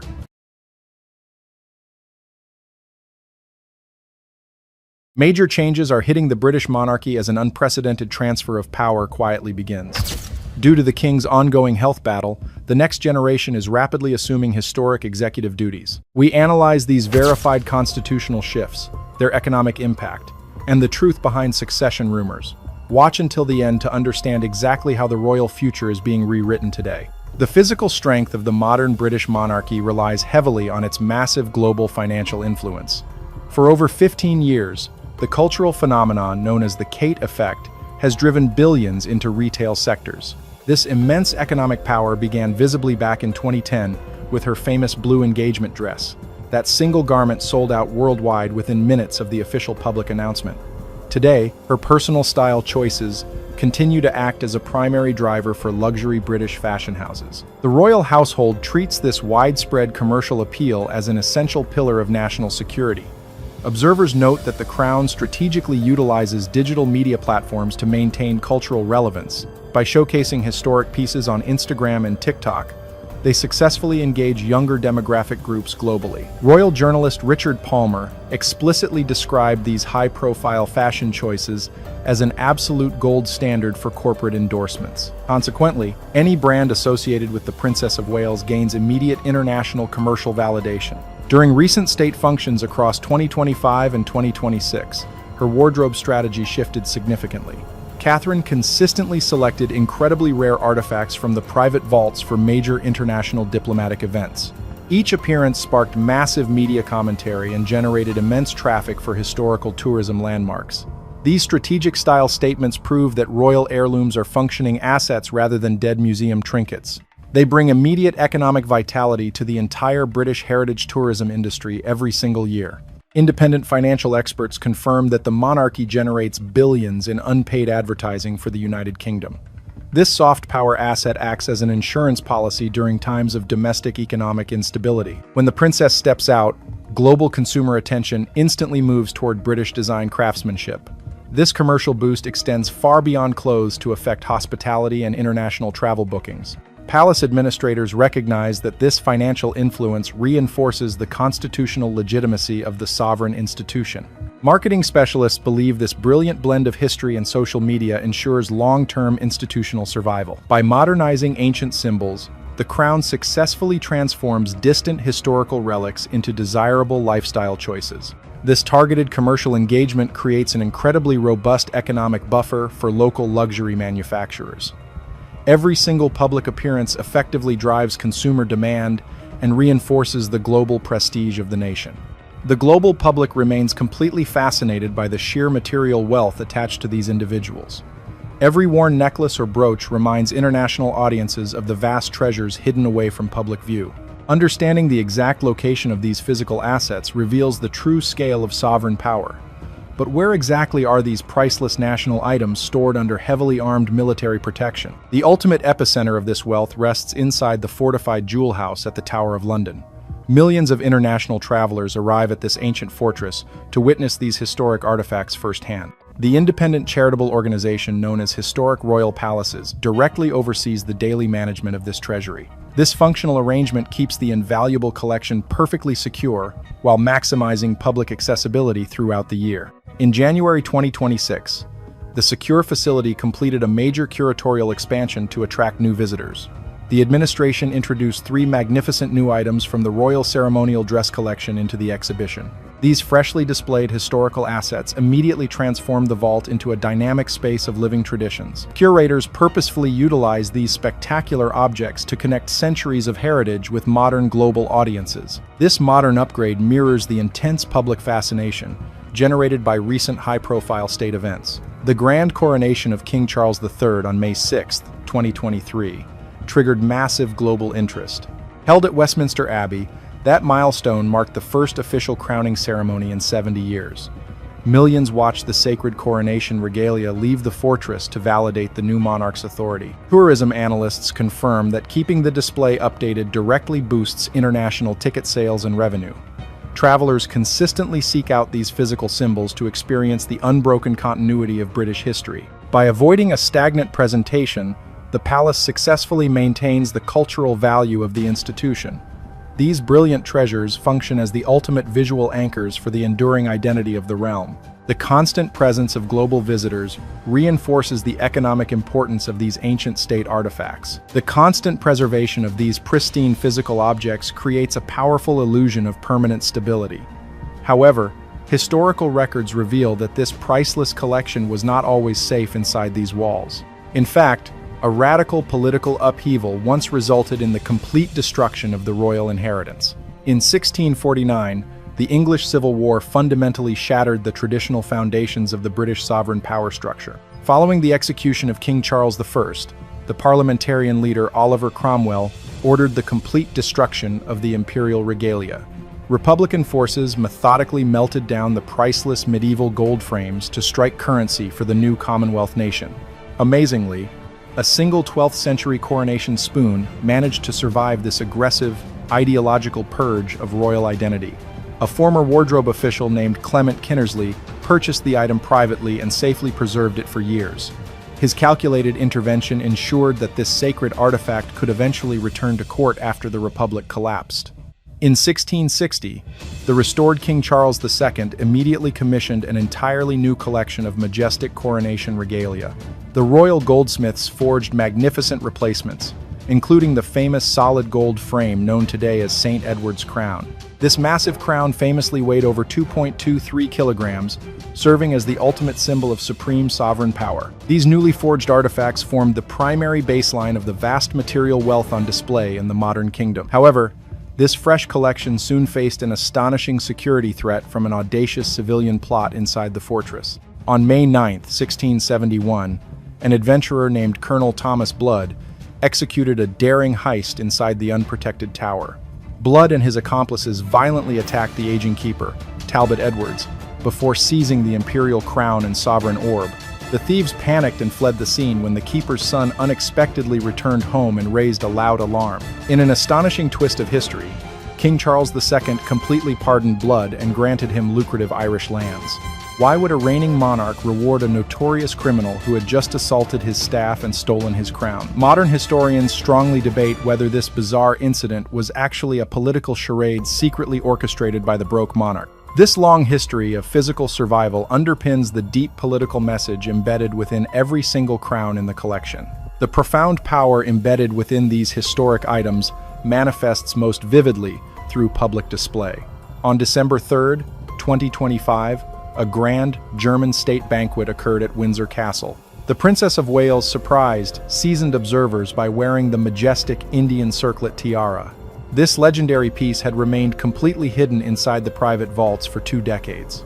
Every chosen gemstone carries a highly calculated diplomatic message to international political allies. Historically, this specific diamond masterpiece was heavily favored by Queen Elizabeth, the Queen Mother. Subsequently, Queen Elizabeth II wore the exquisite heirloom only once throughout her entire reign. That exceptionally rare public appearance took place in Malta back in November 2005. According to US Weekly, insiders claimed this choice signaled that the monarchy remains healthy. This powerful statement deliberately downplays any growing anxieties regarding the monarch's actual health status. European design experts frequently compare this rigid British asset management with other continental systems. Scandinavian royal households, including Sweden and Denmark, utilize collective family foundations to distribute historic jewelry. Their liberal approach allows multiple family members to share crown assets based on public event requirements. Conversely, the British system relies strictly on the reigning monarch's absolute personal discretion. Granting a future queen immediate access to queen-level regalia reflects a calculated shift in palace governance. This strategic allocation project successfully showcases an unbroken line of sovereign continuity to the world. International legal analysts argue that this early access fundamentally changes the traditional waiting period. This move effectively solidifies her institutional standing long before her official coronation ceremony takes place. This calculated display of visual politics immediately triggered intense debates regarding future sovereign dynamics. Global observers are left wondering how fast this administrative transition will actually move moving forward. Do you think King Charles is preparing to step back from the throne permanently? This massive acceleration of executive authority forces us to examine the official constitutional regulations. The operational framework of the British state relies heavily on uncodified traditions known as the royal prerogative.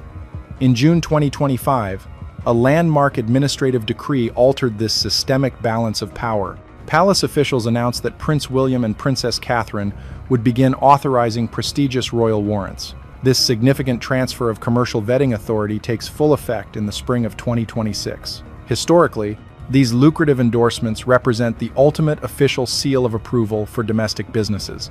Since ascending the throne in 2022, King Charles and Queen Camilla held exclusive control over this specific privilege. This rapid devolution of commercial influence breaks a remarkable historical streak lasting over a century. Catherine officially becomes the first Princess of Wales to grant these commercial stamps in 116 years.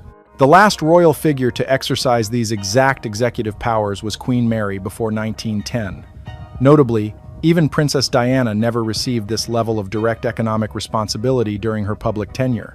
This striking historical exclusion underscores the profound institutional trust currently placed in the future queen. This massive acceleration of executive authority forces us to examine the underlying causes behind the timeline. Prominent constitutional lawyers in London offer vastly contrasting interpretations regarding this early sharing of sovereign prerogatives. Some legal experts view this arrangement as a highly proactive masterstroke to secure future institutional stability. They argue that integrating the heir apparent early ensures a seamless transition of complex state operations. Conversely, independent analysts suggest this unexpected distribution of power highlights an underlying crisis in active royal personnel. With fewer working royals available to manage mounting public obligations, acceleration becomes an absolute structural necessity. This intense systemic pressure fundamentally alters how the crown must execute its traditional duties moving forward. This formalized reorganization of state power creates a binding framework for the next generation of leadership. Every newly endorsed warrant leaves a clear administrative trail documenting the quiet ascent of the Wales household. Legal scholars agree that these calculated steps permanently reshape the governance model of the modern British monarchy. This strategic shift ensures the continuation of the realm regardless of immediate political or societal changes. Ultimately, this significant acceleration of executive authority responds directly to an unavoidable medical crisis behind palace walls. What specific clinical challenges are currently forcing the reigning sovereign to alter his lifelong governance plans? The historical trajectory of the British throne shifted dramatically during a standard clinical intervention in early 2024. King Charles III underwent a scheduled corrective operation intended to treat an uncomfortable enlarged prostate condition. During this routine surgical procedure, specialized medical teams unexpectedly discovered an entirely separate, unspecified form of cancer. Buckingham Palace immediately released an official statement confirming the diagnosis, while strictly withholding specific pathological details. This deliberate administrative policy of partial medical transparency instantly ignited intense global speculation regarding the illness. After months of reduced public engagements, the sovereign addressed the nation directly on December 12, 2025. Wearing a Stand Up to Cancer badge, he delivered a televised broadcast on Channel 4. The monarch announced that his doctors would scale back his treatment regimen in the new year. Palace officials clarified that the medical team was shifting his physiology into a precautionary phase. This administrative adjustment indicated that the sovereign had responded exceptionally well to the ongoing therapeutic interventions. The surprise broadcast provided immediate psychological relief to a population deeply worried about the throne's absolute stability. British Prime Minister Keir Starmer quickly issued an official statement mirroring the general emotional sentiment of the country. He expressed profound public gratitude that the intensive medical treatments were successfully moving into this safer phase. Despite this optimistic political messaging, independent royal observers recognize that a precautionary phase requires constant clinical monitoring. The sovereign's public schedule must remain highly flexible to prevent any sudden physical setbacks during critical state functions. The king purposefully utilized his personal health battle to spearhead a vital national healthcare awareness campaign. He expressed deep concern that roughly 9 million citizens in Britain were lagging behind their scheduled cancer screenings. The monarch explicitly emphasized that fear or embarrassment frequently prevents individuals from seeking early diagnostic checkups. Medical statistics consistently confirm that timely clinical detection quite simply saves lives across all demographic groups. By framing his personal adversity as a public lesson, the king successfully altered traditional royal public health policy. This strategic messaging underscores how the crown uses personal crisis to drive national social impact. This unprecedented level of medical transparency marks a sharp departure from traditional royal privacy protocols. However, how can an institution maintain the illusion of absolute permanence when its leader faces a chronic illness? The unavoidable reality of an ailing monarch inevitably creates an unstable informational vacuum outside the palace gates. This systemic vulnerability fuels a massive online marketplace for highly sensationalized legal and political rumors. Unverified digital reports frequently claim that emergency decrees are being signed behind closed doors right now. Chief among these viral stories is a gripping narrative regarding a secret scriptorium and the crown gems. Recent viral online broadcasts boldly assert that the reigning monarch signed an emergency decree behind closed doors. These sensational claims state that the Princess of Wales was abruptly appointed the solitary protector of the imperial regalia. However, Rigorous legal verification reveals that this gripping narrative is entirely a product of digital fiction. Can a ruling sovereign simply sign a private document to reallocate such monumentally historic national treasures? The unambiguous answer from top constitutional experts in London is an absolute and definitive no. No emergency High Court action has occurred, and no secret legal scriptorium exists within the palace walls.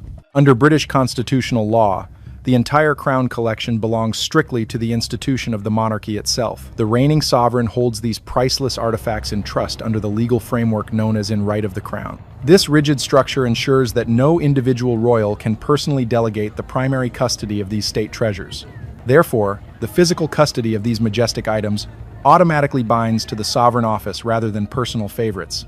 Any official alteration to this centuries-old legal setup would require extensive parliamentary debate and statutory legislation. The law prevents any reigning king from circumventing established state protocols for personal or familial reasons. Furthermore, the day-to-day administration of this legendary treasury relies on a highly sophisticated tripartite management system. The dedicated crown jeweler handles maintenance, while the Royal Collection Trust directly oversees the preservation of these royal assets. Concurrently, the independent charitable organization Historic Royal Palaces manages the heavily fortified public exhibition spaces within the Tower of London. This administrative trinity ensures that over 23,578 rare gemstones remain structurally protected. Within this secure collection sits the spectacular Sovereign Scepter, featuring the massive 530-carat Cullinan 1 diamond. The front band of the imperial state crown similarly integrates the legendary Cullinan 2 diamond alongside historical rubies. These specific masterworks are tightly bound by strict statutory codes that govern all national heritage materials. This absolute diffusion of institutional responsibility leaves zero legal room for an exclusive, independent civilian guardianship. The viral rumors completely misinterpret how traditional royal power operates when dealing with highly sensitive national heirlooms. By manufacturing a dramatic legal standoff between households, online creators successfully exploit public curiosity during a medical crisis. Many viewers wonder why internet channels go to such extreme lengths to push this fictional administrative narrative.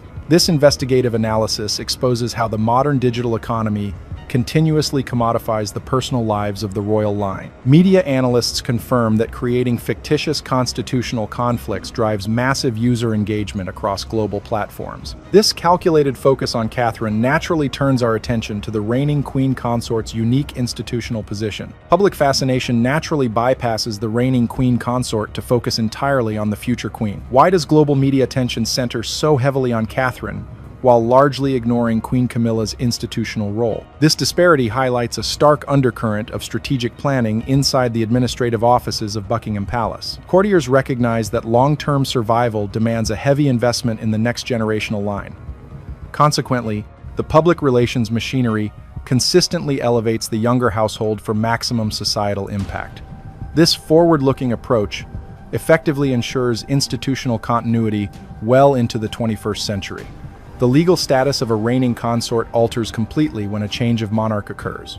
Upon the sovereign's eventual demise, Camilla legally transforms into a queen dowager under British constitutional law. This specific title carries significant ceremonial prestige, but strips the individual of any real administrative power. All functional crown assets and symbolic authority immediately bypass her to rest with the next generation. Therefore, investing permanent custody of national treasures in her name makes little long-term sense. This structural reality explains why the administration actively prioritizes long-term succession pathways over temporary arrangements.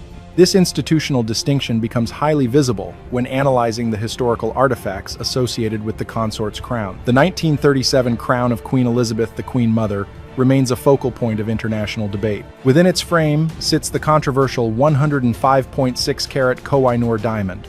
Originating from the ancient Golconda mines, this specific gemstone boasts a long history of turbulent conquest. The East India Company seized the item from the 10-year-old Maharaja Duleep Singh in 1849. Under the terms of the Treaty of Lahore, they surrendered the priceless asset to Queen Victoria.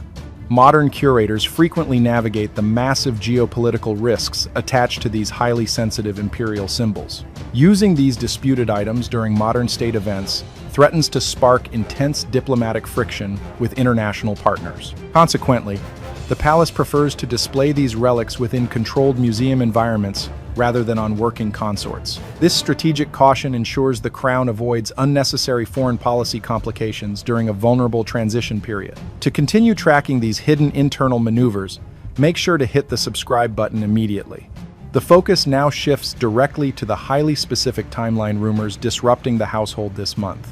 The internal operational schedule of the British court faces intense international scrutiny as transition rumors grow louder. In March 2026, specific leaks circulating through independent outlets like Jubilee Cast ignited widespread global media debates. These unverified dispatches suggested that the monarch might contemplate an early retirement from public-facing sovereign responsibilities. Speculation instantly intensified around the upcoming Trooping the Colour celebration, historically celebrated as a premier national event.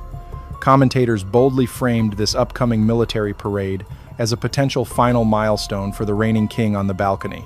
Senior palace administrators consistently refused to offer any formal verification regarding a definitive abdication schedule. No official constitutional motions have been presented to the British Parliament, and the palace maintains total silence. Nevertheless, a meticulous analysis of the daily court circular reveals a profound functional reality underway.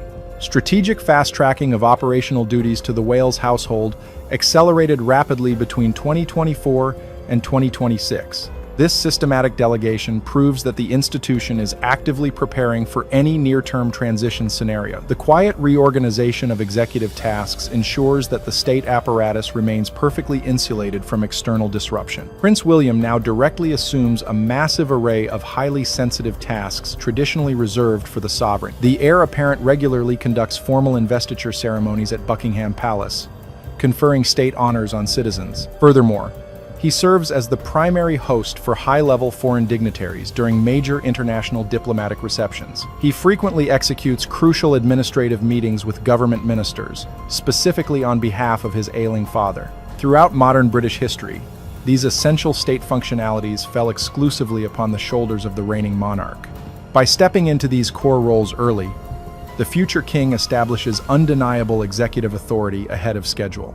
Independent political scientists argue that a practical co-regency is effectively operating behind closed palace doors right now. This calculated division of labor allows the monarch to preserve his physical energy for essential constitutional requirements.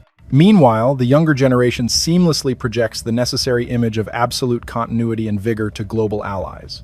Every shared duty reinforces public confidence in the long-term resilience of the Windsor lineage. This calculated mastery of institutional crisis management perfectly positions the next royal household for the top job. Are these dramatic adjustments merely temporary administrative solutions, or do they signal a permanent institutional shift? Palace insiders acknowledge that contingency plans drafted years ago are actively transitioning into immediate operational realities. The royal household recognizes that public perception demands a seamless presentation of leadership during times of health crises. Consequently, the steady accumulation of administrative power within Kensington Palace continues to redefine modern governance boundaries.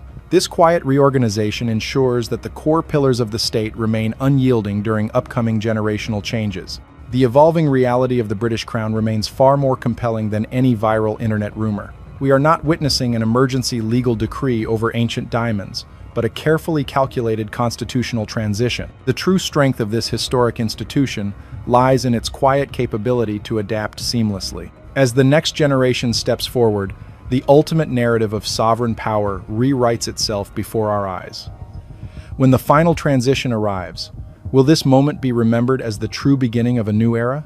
Post your personal perspective below, subscribe to our channel, and activate notifications to monitor this unfolding story.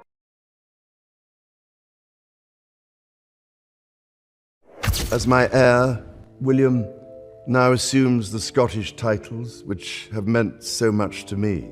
This morning, June 3rd, 2026, the extended family of Queen Camilla was officially stripped of their royal access. 3 high-level security passes for Buckingham Palace and Kensington Palace were permanently deactivated. This sweeping institutional crackdown was triggered by a direct, unprovoked attack on 8-year-old Prince Louis by Queen Camilla's 14-year-old grandchild. Internal palace briefings confirm this is no longer a private family dispute. It is a highly calculated structural purge. For months, the growing presence of Queen Camilla's relatives at restricted royal events had raised operational concerns among senior staff. However, the definitive breaking point occurred at exactly 4:42 in the afternoon on May 28, 2026. The incident took place in the south garden of Balmoral Castle. Balmoral operates under the highest tier of privacy, designed as a secure sanctuary for the direct line of succession. Security personnel stationed at the perimeter reported that during a scheduled private window, Camilla's 14-year-old grandchild deliberately approached Prince Louis. According to verified insider accounts, the teenager delivered a highly specific and cruel verbal assault. The remarks completely bypassed typical childhood behavior and directly targeted the legacy of the late Princess Diana. The teenager mocked the young prince, citing the so-called unstable bloodline of the Spencer family. This was not a simple misunderstanding. It was a calculated psychological strike against the fourth in line to the British throne, weaponizing a royal tragedy to inflict maximum emotional damage. The immediate concern for the close protection detail was the emotional stability of Prince Louis. An emotional breakdown from the young heir would have escalated the situation into a major operational incident. However, the 8-year-old did not break down. Reports from the security team confirm Louis did not shed a single tear. He stood entirely still, clenched his fists, and firmly pressed his lips together. He maintained total, unbroken silence. This reaction highlighted the intense behavioral conditioning of his royal upbringing. He absorbed a severe verbal assault without granting his attacker the satisfaction of a reaction. By refusing to cry or flee, Louis upheld the strict royal protocol of restraint under pressure, demonstrating a level of discipline that outclassed the older teenager. He handled a direct provocation exactly as a future monarch is trained to do. The situation escalated from a behavioral issue to an institutional crisis the moment Catherine, the Princess of Wales, observed the exchange. She was standing just yards away and heard the insult clearly. Instead of reacting as a distressed mother, she acted with the absolute authority of a future queen. Palace insiders confirmed her response was clinical and immediate. She did not shout, she did not scold the 14-year-old, nor did she seek out Queen Camilla to demand an apology. Emotional confrontations leave room for negotiation and PR spin. Catherine left no room for either. Her facial expression immediately hardened into total neutrality. She bypassed all family hierarchy and avoided any direct verbal engagement with the offending party. Instead, Catherine locked eyes with the situation and prepared to execute a security protocol that had not been utilized against a family member in modern palace history. She recognized that this was not just an insult to her son, but a fundamental breach of respect toward the direct line of succession. The presence of Camilla's family had transitioned from a political annoyance to a verified security and psychological threat. Prince Louis acted with the discipline of a monarch, but Catherine responded with the tactical precision of a commander. In the precise 4 minutes that followed, the Princess of Wales completely neutralized the threat, ordered an unprecedented physical removal, and set off a chain reaction that would freeze millions in royal funding. To find out exactly how Catherine bypassed the king's authority to establish her own, and how the Royal Protection Squad executed her orders, hit the subscribe button right now. We are releasing the exact security logs the palace is desperately trying to keep classified. Have you ever witnessed a Princess of Wales order the immediate, physical removal of a reigning queen's relative from a royal residence? It sounds like a scenario from a historical drama, but security logs confirm this is exactly what unfolded in the South Garden of Balmoral. When Catherine heard the calculated insult directed at 8-year-old Prince Louis, her response was chillingly controlled. There was no argument, no raised voice, and no frantic search for Queen Camilla to mediate the situation. Royal insiders often note that the most formidable reaction from a senior royal is not public anger, but absolute, unwavering silence. Catherine simply froze. Her posture stiffened, and her gaze locked onto the 14-year-old, projecting an undeniable and quiet authority. In that brief moment of stillness, she ceased acting as an extended family member trying to keep the peace.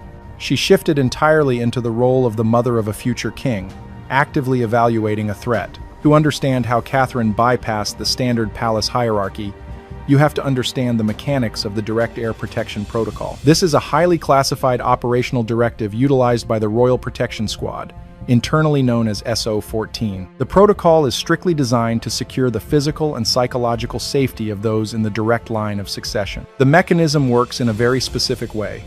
The protocol is instantly activated the moment an individual applies direct, unprovoked hostility toward an heir. Because Prince Louis is fourth in line to the throne, his environment is heavily monitored. Under this specific protocol, normal social and family dynamics are completely suspended.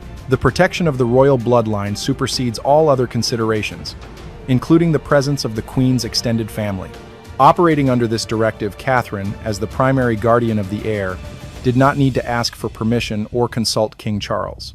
She held the operational authority to command the SO-14 detail directly, and she did not hesitate to use it.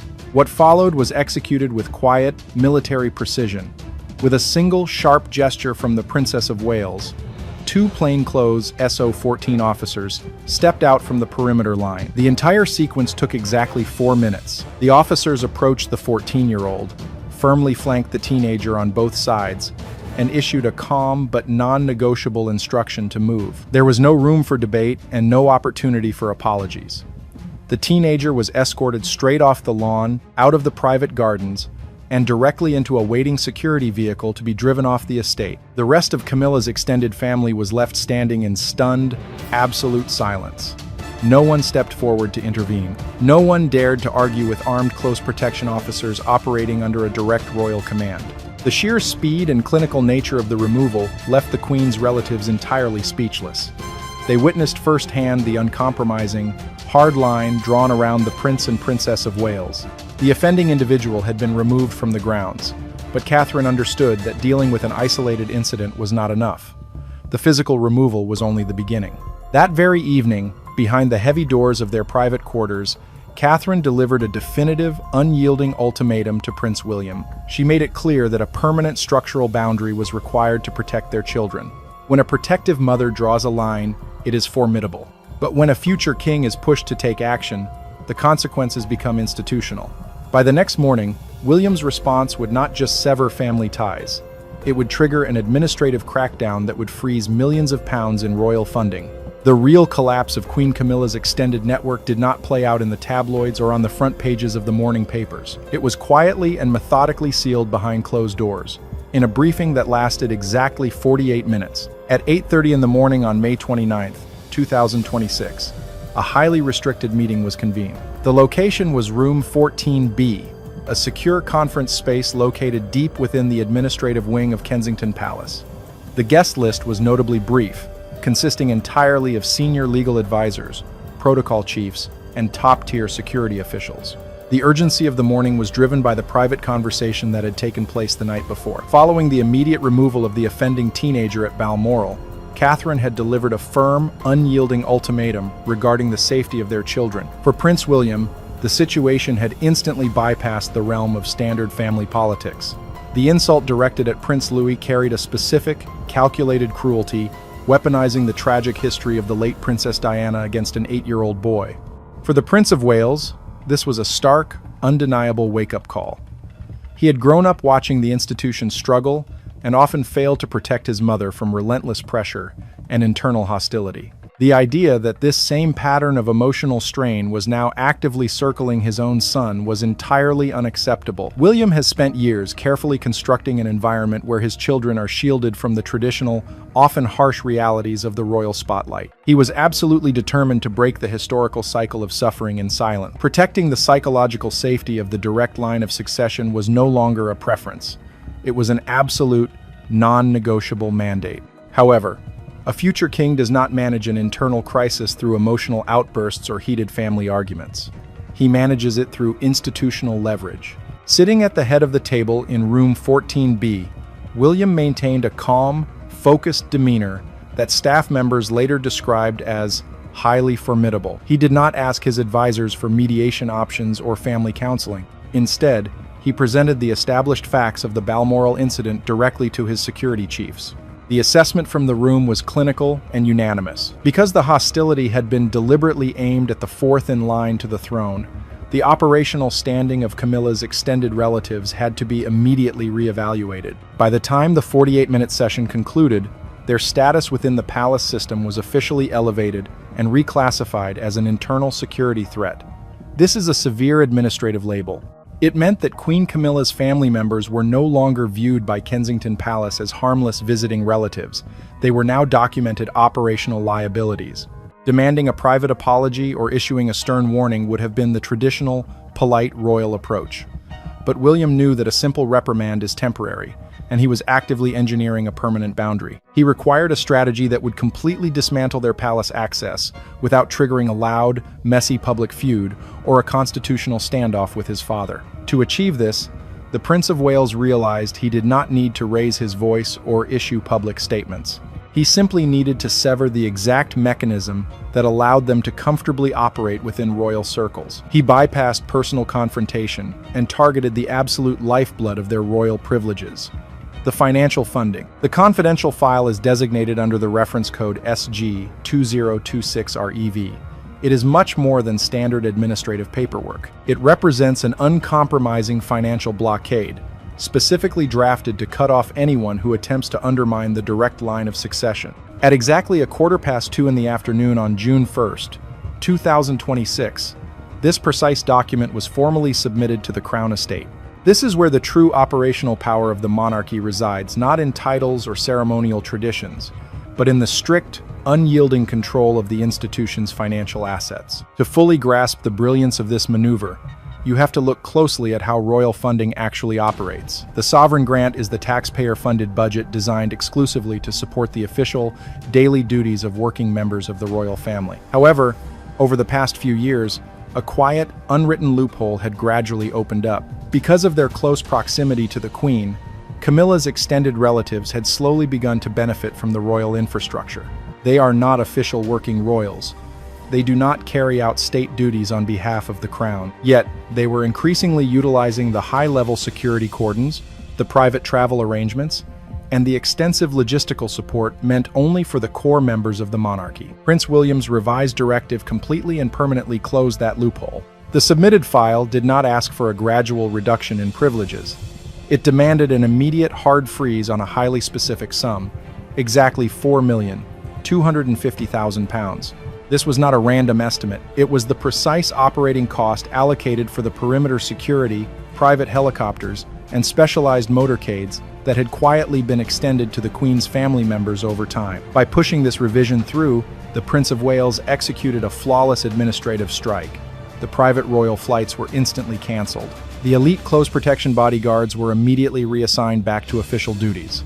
The luxury of the royal motorcade, which allowed them to bypass London traffic and arrive at events with VIP status, was entirely revoked. In a matter of hours, the invisible, highly expensive shield of the monarchy was lifted away. Camilla's relatives were abruptly stripped of their palace protection, firmly and legally returning them to the everyday reality of ordinary citizens.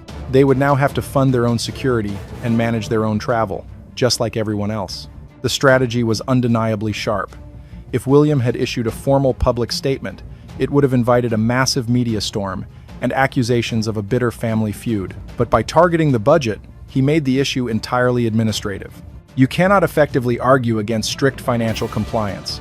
Removing non-working members from the royal payroll is simply a matter of enforcing the rules that were already in place. It was a quiet, undeniable display of institutional control. Suddenly, stripped of their exclusive access and the highly visible perks of palace life, the extended family was left completely exposed. Watching her family's privileges evaporate overnight, Queen Camilla had only one lifeline remaining. She needed an authority higher than the Prince of Wales to step in and reverse the financial mandate. On the afternoon of June 2nd, an urgent, highly charged appeal was made directly to His Majesty King Charles. But the answer, waiting for the Queen behind those closed doors, would not be a rescue. It would be a profound and historic realization of where the power now truly lies. What do you do when your privileges are abruptly dismantled by the heir to the throne? You immediately appeal to the highest authority in the land. But what happens when the king himself chooses not to answer the call? At exactly 3 o'clock in the afternoon on June 2nd, 2026, the harsh reality of the situation landed squarely in the Reading Room at Clarence House. Queen Camilla was officially handed the administrative notice from Kensington Palace. The document confirmed that the royal access verification cards, the elite RAV passes belonging to her extended family, had been permanently revoked. These were not just pieces of plastic. They were the ultimate status symbols, granting the ability to bypass strict security checkpoints, walk freely through private palace corridors, and enjoy the protective umbrella of the crown. According to highly placed sources, the reaction behind closed doors was one of immediate and intense frustration. The Queen reportedly struck the heavy desk in the Reading Room, demanding an immediate direct communication line to King Charles. She fully expected her husband to intervene, to overrule the Prince of Wales, and to reinstate the standing of her relatives. However, the response she received, or rather, the lack of one, marked a defining shift in modern royal history. King Charles firmly declined to intervene. The monarch, who has significantly scaled back his public engagements to manage his ongoing extensive medical treatments, made a highly calculated decision to remain completely out of the fray. To an outside observer, this might appear to be the simple exhaustion of a king battling severe health challenges. But to those who understand the intricate mechanics of palace politics, this silence was an act of profound political wisdom. King Charles is acutely aware of the fragile state of the monarchy. He knows that the institution's future survival, public approval, and global standing currently rest entirely on the shoulders of Prince William and Princess Catherine. They are the stabilizing force, the modern face of the establishment, and the fiercely protective guardians of the direct line of succession. For the king to spend his limited political capital defending the luxury perks of non-working, extended family members would be an institutional disaster. Siding against the future king over a verified security and protocol breach would trigger a catastrophic internal divide. By refusing to take the call, and by refusing to issue a royal decree to counter the financial freeze, King Charles effectively surrendered the operational reins of the monarchy. His refusal to act was not a passive retreat. It was the ultimate, unspoken signature of approval for William's decisive crackdown. It sent a clear, undeniable message to every staff member across the royal households. The transfer of practical, daily authority is no longer a distant plan for the future. It is happening right now. With the king stepping aside, the protective bubble around Camilla's extended family completely evaporated. They were officially pushed out of the gates. But Prince William understood that a cornered opponent is unpredictable. Leaving any room for future negotiation or a potential media spin was too great a risk. He needed to ensure that this boundary was absolute and irreversible. And so, early this morning, June 3rd, the final unyielding operational command was issued, ensuring that those doors would remain permanently closed. Today is June 3rd, 2026, and a strict media blackout has officially gone into effect across all royal communications. In the highly controlled world of palace public relations, access is everything. If your name is removed from the royal rota, the official press pool system, you simply cease to exist in the public narrative of the monarchy. At exactly 9:15 this morning, the Royal Protocol Office issued a final internal memo, widely referred to among senior staff as the Crown Protection Directive. This document effectively cemented Prince William's financial freeze, ensuring that the Queen's extended family will no longer receive any official media coverage, security coordination, or protocol support at state events. This directive is not a temporary suspension. It is the architectural blueprint for the future of the institution. For years, there has been public debate about the necessity of a slimmed-down monarchy, a streamlined core of working royals who serve the state without the sprawling, expensive network of extended relatives. What began as a long-term goal has now been rapidly accelerated by a single, unacceptable breach of respect at Balmoral. William has drawn a definitive line in the sand, proving that the psychological and physical security of the direct heirs will always outweigh polite family diplomacy. With the king choosing to step back and the Prince of Wales firmly taking the wheel, what are the possible outcomes of this unprecedented institutional crackdown? Analysts tracking the situation see three potential paths forward. The worst-case scenario for the palace involves Queen Camilla utilizing her own private wealth to engage sympathetic tabloid contacts, essentially launching a quiet media war against the Princess of Wales to frame her relatives as innocent victims. On the other end of the spectrum, the most peaceful outcome would be a carefully managed, voluntary withdrawal. The extended family could quietly sign a mutual agreement to step away from all royal events, preserving a small shred of public dignity before they are officially locked out. However, palace insiders suggest the most realistic outcome is a bitter, absolute silence. Queen Camilla is a seasoned survivor within the royal establishment. She understands the long-term stakes better than anyone. Fighting a public battle against the immensely popular Prince and Princess of Wales is a losing strategy. More importantly, she cannot risk jeopardizing her own secure standing, her royal pension, and her historical legacy to defend the indefensible actions of a 14-year-old grandchild. Compliance, no matter how humiliating it may feel behind closed doors, is her only viable option to maintain her own position within the palace gates. The clock is now ticking. In less than 24 hours, the official VIP guest list for the highly anticipated Trooping the Color ceremony will be permanently sealed. Right now, the names of Camilla's extended family are firmly crossed out. Will the Queen swallow her pride to survive this new regime, or is she preparing a desperate countermove in the shadows tonight? And what do you think was Prince William's swift administrative crackdown a necessary act of protection for his son, or a harsh display of authoritarian power? Let us know your thoughts in the comments below. We are monitoring the situation hour by hour, and every new development will be declassified in our next report tomorrow. The London elite is holding its breath, and so are we.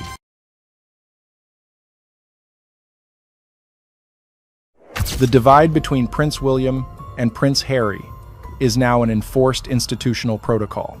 On a night specifically dedicated to the memory of their shared mother, the two brothers were systematically separated by precise palace logistics. The reality dictating the royal family's public appearances is highly calculated, structural, and definitive. The evidence is a matter of public record. At exactly 1942 in the evening on the 14th of March, 2026, the Diana Legacy Award took place at the Science Museum in London. Prince William arrived, delivered his address, distributed the awards to the young recipients, and completed his official engagements. The most critical detail of the night, however, was not his presence, but the exact timing of his departure. The very second the Prince of Wales's motorcade cleared the venue's secure perimeter, a large digital screen inside the main hall illuminated. Prince Harry appeared via a live video connection from his residence in California. His digital presence was permitted to last for exactly 3 minutes and 14 seconds. This strict timeline was not a logistical coincidence or a delay in broadcasting. It was a deliberate, tightly controlled palace operation. Security and communications teams operating under Kensington Palace established an impenetrable firewall around the evening's schedule. An official stationed near the technical control room confirmed the strict protocol in place that night. According to this insider, a senior coordinator issued a clear, non-negotiable command over the communication network, stating, "The Prince of Wales has cleared the perimeter. You are clear to initiate the California feed." The institution used this event to establish a direct boundary. The working monarchy will no longer share a visual or physical frame with a member who has stepped away from constitutional duties. The humanitarian legacy of Diana, Princess of Wales, was visibly split. Prince William maintained the physical, institutional weight of the crown in London, while Prince Harry was restricted to a brief, strictly timed digital window from across the Atlantic. While international media outlets spent days obsessing over those 3 minutes and 14 seconds, analyzing body language and perceived familial distances, they completely missed the structural power shift occurring behind closed doors. The logistical separation at the Science Museum was merely the surface of a much broader strategy. Operating entirely under the radar, Princess Catherine was preparing a definitive institutional response. Rather than engaging in a public relations back and forth, the Princess of Wales was quietly finalizing the details of a highly specific 47-page initiative. This document was not a standard charitable press release or a routine update. It was a calculated, administrative strategy to firmly anchor the core elements of Diana's humanitarian legacy within the future framework of the working monarchy. By methodically aligning her expanding early childhood and mental health infrastructures with the original goals of the Diana initiatives, Princess Catherine is effectively centralizing the philanthropic power that was once shared among the broader royal family. This 47-page framework redirects the focus away from overseas initiatives and consolidates the institutional narrative firmly back in the United Kingdom. It is a masterclass in utilizing official royal channels to secure a legacy without uttering a single controversial word. Today, on the morning of the 2nd of June, 2026, the administrative consequences of this strategic move are playing out in real time across palace departments. The infrastructure of the Royal Foundation is shifting to support this new, unified direction. Before we break down the specific legal and financial mechanisms within this 47-page strategy and how it permanently reshapes the royal landscape, make sure you hit the subscribe button and turn on notifications. You will not want to miss the details of this institutional shift as we open the files in our next segment. While international attention remained fixated on a 3-minute video connection, the true turning point was unfolding in absolute silence. Princess Catherine was not interested in temporary media victories or public relations battles. She was quietly preparing a structural shift that would redefine the royal philanthropic landscape permanently. The setting was the administrative headquarters of the Royal Foundation Center for Early Childhood. At exactly 09:15 in the morning, the Princess of Wales officially signed off on a comprehensive new policy document, publicly referred to as the Early Childhood Guide. On the surface, it appeared to be a standard, though extensive, operational framework for her ongoing initiative. But the true weight of this document was hidden deep within its administrative clauses. Specifically, the mechanism was embedded on page 47, under Appendix 4B. This section outlined a highly specific, legally binding protocol for the integration of legacy philanthropic properties. In clear, undeniable terms, it established the framework to formally merge the core humanitarian image, ongoing directives, and remaining structural assets of the Diana initiatives directly into the Royal Foundation's current ecosystem. It placed the future of that legacy firmly under the direct stewardship of Princess Catherine. This was not merely an internal palace memo. It was a masterclass in legal maneuvering.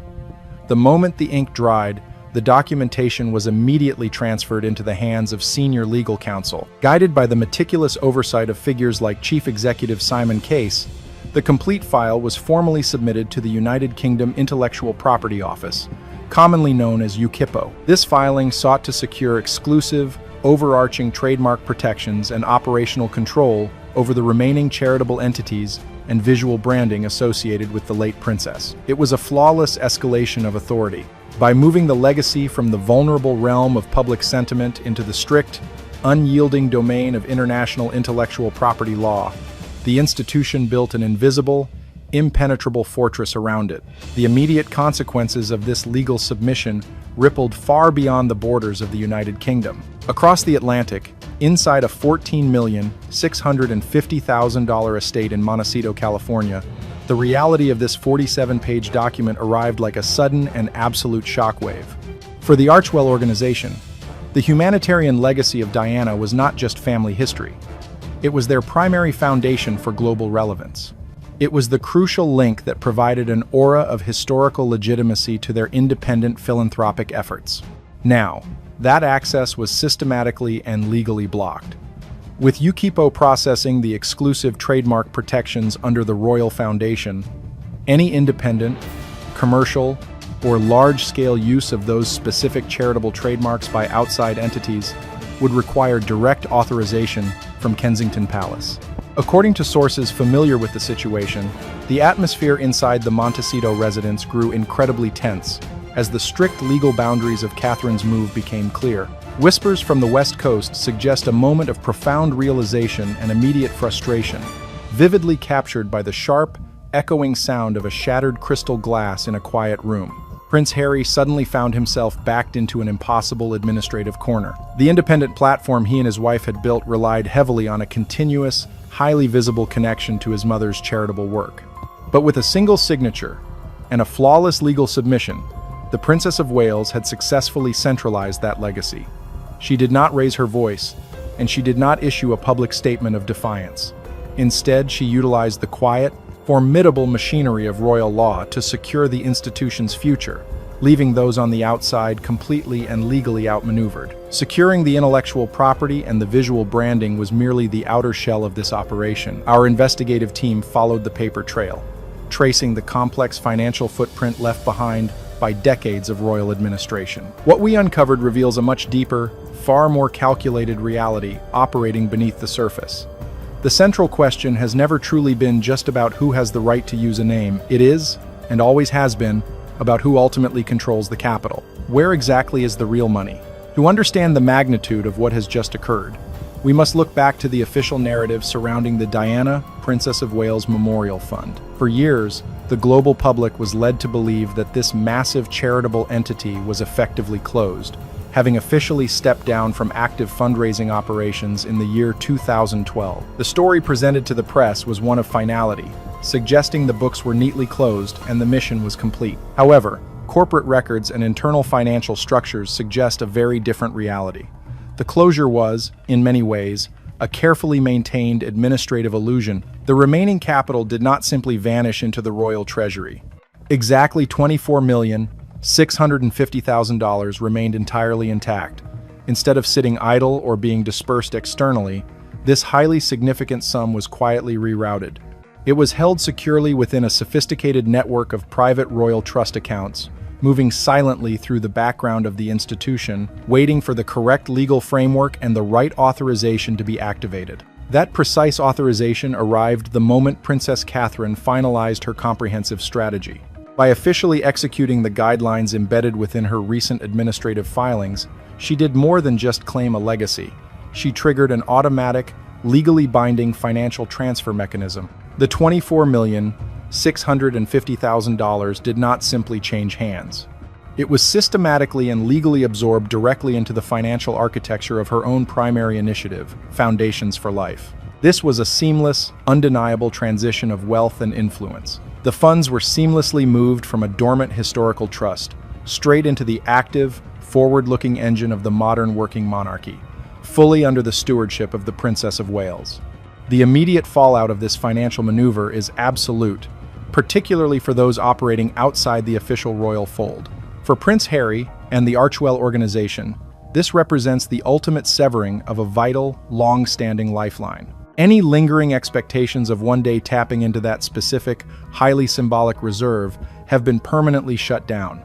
The financial weight of that historical fund, which could have provided unparalleled backing for their independent philanthropic ventures in the United States, is now completely and legally out of reach. By securing these assets within the unyielding structure of Kensington Palace, Princess Catherine has effectively neutralized any external attempts to leverage or profit from a deeply personal royal history. The capital that once defined the past is now firmly locked in to build her vision for the future, leaving those in California completely isolated from the very foundation they once hoped to build upon. If you believe Prince Harry is the only one caught in the crossfire of this massive institutional shift, you are looking in the completely wrong direction. The most formidable resistance to the preservation of this specific historical legacy is not operating out of an estate in California. The true opposition to this initiative resides firmly within the highest echelons of the monarchy itself, sitting directly on the throne. Take a closer look at the private reality inside the reading room at Clarence House. According to deeply embedded palace sources, the atmosphere shifted from quiet morning routine to absolute crisis the moment Queen Camilla was briefed on the full, unredacted scope of Princess Catherine's administrative filings. The realization that decades of carefully managed public relations were about to be overshadowed was immediate and profound. The quiet tension in the room reportedly broke with a sharp, sudden crack as an $850 porcelain teacup was shattered against the floor. In a rare moment of unguarded frustration, the Queen Consort reportedly voiced the exact fear that has silently haunted the current reign, stating, "She is trying to revive that ghost to humiliate me." This was no longer a simple family disagreement. It was perceived as a direct threat to the established hierarchy. To stop the impending financial transfer, Queen Camilla bypassed standard palace communications and reached for one of the most powerful tools available to the crown, the Privy Council. Utilizing her unique constitutional proximity, she pushed for the immediate issuance of an emergency directive, internally documented as Order C-74. This highly unusual administrative maneuver was designed as an absolute roadblock. Its sole purpose was to freeze the $24,650,000 account and effectively strip Princess Catherine of the operational control she had just secured for her project. The sheer political weight of this maneuver placed an immense burden on the institution, effectively backing King Charles into a corner and forcing the monarch into a tense, unavoidable silence as the two most powerful women in the realm engaged in a quiet administrative war. But royal influence has its limits when it collides with modern legal frameworks. On the morning of the 2nd of June, 2026, the High Court in London delivered a definitive and highly anticipated ruling. After reviewing the strict legal boundaries of the Royal Foundation and the flawless paperwork submitted by Catherine's legal team, the court officially dismissed Order C-74. The attempt to freeze the assets was denied. The law had sided with the Princess of Wales. The immediate fallout from this judicial decision materialized just hours later in the grand corridors of power. Eyewitnesses within the palace described a brief, highly charged encounter in the East Wing corridor of Buckingham Palace. Princess Catherine, holding the absolute legal advantage and the overwhelming momentum of public support, stood directly facing Queen Camilla. There was no shouting, no breach of royal protocol. Instead, maintaining the flawless composure that has come to define her strategy, the Princess of Wales delivered a single, defining statement. Looking directly at the Queen Consort, she calmly stated, "You have the throne, but I have the people." The color reportedly drained from Camilla's face. In that single moment, the structural battle was decided. The ambitious attempt to suppress a deeply personal legacy had failed entirely, leaving the Queen Consort outmaneuvered and Princess Catherine holding the undeniable center of gravity for the monarchy's modern era. The 2nd of June, 2026, officially marks a profound shift in the monarchy's emotional center of gravity. The quiet, administrative victory, secured in the halls of the High Court, has fundamentally altered the power dynamic within the royal family. The future of the British royal institution now stands at 3 distinct, critical crossroads, and the decisions made in the coming days will echo for decades. With the legal and financial boundaries now permanently drawn, palace strategists and constitutional experts are quietly mapping out the inevitable fallout. When examining the current structural reality of the monarchy, there are exactly 3 ways this institutional tension can unfold. The first scenario is a strategy of administrative retaliation. Stung by the legal defeat regarding Order C-74, there could be a concerted effort from the upper echelons of the palace to restrict the operational budget, staffing resources, and logistical support allocated to Kensington Palace. It is a traditional, well-worn royal tactic to squeeze a rival's influence by slowly cutting their administrative funding. However, this maneuver is fundamentally impossible to execute. The Prince and Princess of Wales are no longer dependent on the primary royal purse. Prince William currently holds absolute financial control over the Duchy of Cornwall. He commands an independent, billion-dollar private estate that easily funds his family, their staff, and their expansive initiatives. In terms of royal operations, William and Catherine are financially untouchable. The second path is the classic royal compromise, the manufactured truce. In a desperate effort to project a facade of unity to the global public, Buckingham Palace communications teams could draft and release a carefully worded joint statement. This press release would undoubtedly highlight a shared vision, heavily praising the supposedly collaborative efforts between the Queen Consort and the Princess of Wales, attempting to mask the deep internal fractures. While the key figures would continue to smile and stand shoulder to shoulder on palace balconies during ceremonial events, the internal reality would remain strictly divided. Our analysts give this scenario only a 20% probability. The modern public has simply grown too observant to accept a hollow public relations gesture, especially when the legal maneuvers have already been heavily documented. This leads us directly to the third, and undeniably the most realistic scenario: an absolute and undeniable shift in institutional authority. Princess Catherine has secured a decisive, structural victory. By securing the $24,650,000 fund and the exclusive intellectual property, she has moved beyond her constitutional role. In the eyes of the public, and within the operational framework of royal philanthropy, she has effectively emerged as an uncrowned queen. The harsh reality facing Buckingham Palace is that the broader institution is currently navigating a deep crisis of public faith and modern relevance. The monarchy desperately needs the immense popularity, steady stability, and genuine emotional resonance that Catherine provides far more than she relies on the traditional, older palace machinery. By legally anchoring this massive, historically significant philanthropic legacy to her own future, she has firmly established herself as the undisputed moral center of the working royal family. Consequently, Queen Camilla finds herself permanently sidelined from this specific, highly influential narrative. The attempt to intervene has resulted in her being entirely stripped of any administrative or public authority to influence the legacy of the past. The internal hierarchy has not just been challenged, it has been permanently rewritten. Princess Catherine has effectively used the strict rules of the establishment to outmaneuver the establishment itself. Her calculated administrative victory appears complete. But if you believe this quiet transfer of power means the situation is finally resolved, you have yet to grasp the unrelenting, unpredictable nature of Buckingham Palace. The dust rarely settles inside these walls without uncovering something else entirely. To fully understand the magnitude of what the Princess of Wales has just accomplished, we must look at exactly how she achieved it. Her strategy is the ultimate modern execution of the oldest royal maxim: never complain, never explain. While others who stepped away from the working royal family chose to broadcast their grievances through televised interviews, high-profile documentaries, and explosive memoirs, Catherine chose the exact opposite path. She did not leak emotional narratives to the press. She did not publicly defend her position. Instead, she utilized the quiet, formidable machinery of royal law. This recent legal and financial maneuver proves a profound reality about the modern monarchy. True, unshakable authority no longer emanates simply from the physical weight of a crown or a ceremonial title. In today's highly scrutinized world, absolute institutional power rests securely in the hands of the person who can master two critical elements: the genuine emotional loyalty of the public and the undeniable control of legitimate financial capital. By legally binding her initiatives to the historical $24,650,000 trust, Catherine secured both. She commands the people's affection, and she now commands the legacy's infrastructure. She silenced her opposition, not through public scandal or emotional outbursts, but through flawless, irrefutable administration. It is a victory secured entirely in silence.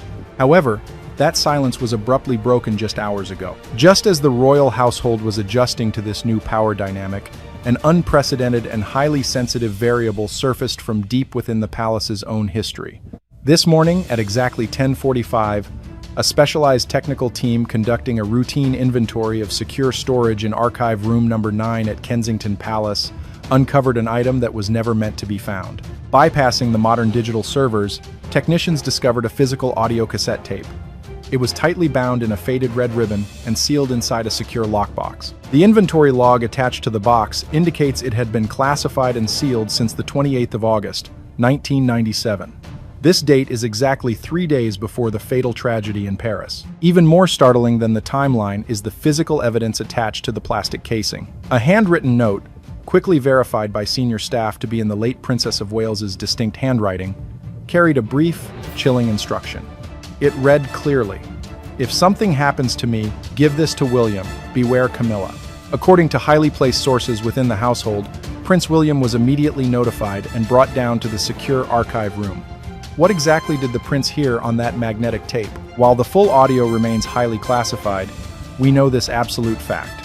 After listening to only the first 30 seconds of the recording in total isolation, the Prince of Wales stepped out of the room and issued an immediate, unprecedented order to lock down the entire residential wing of the palace. What exactly is contained within that red ribbon tape that would cause the future king to initiate a sudden security protocol?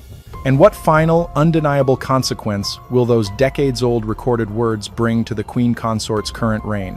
The full contents of this highly classified file will be exposed in our next exclusive briefing tomorrow. Make sure you are subscribed and your notifications are turned on. We will see you then.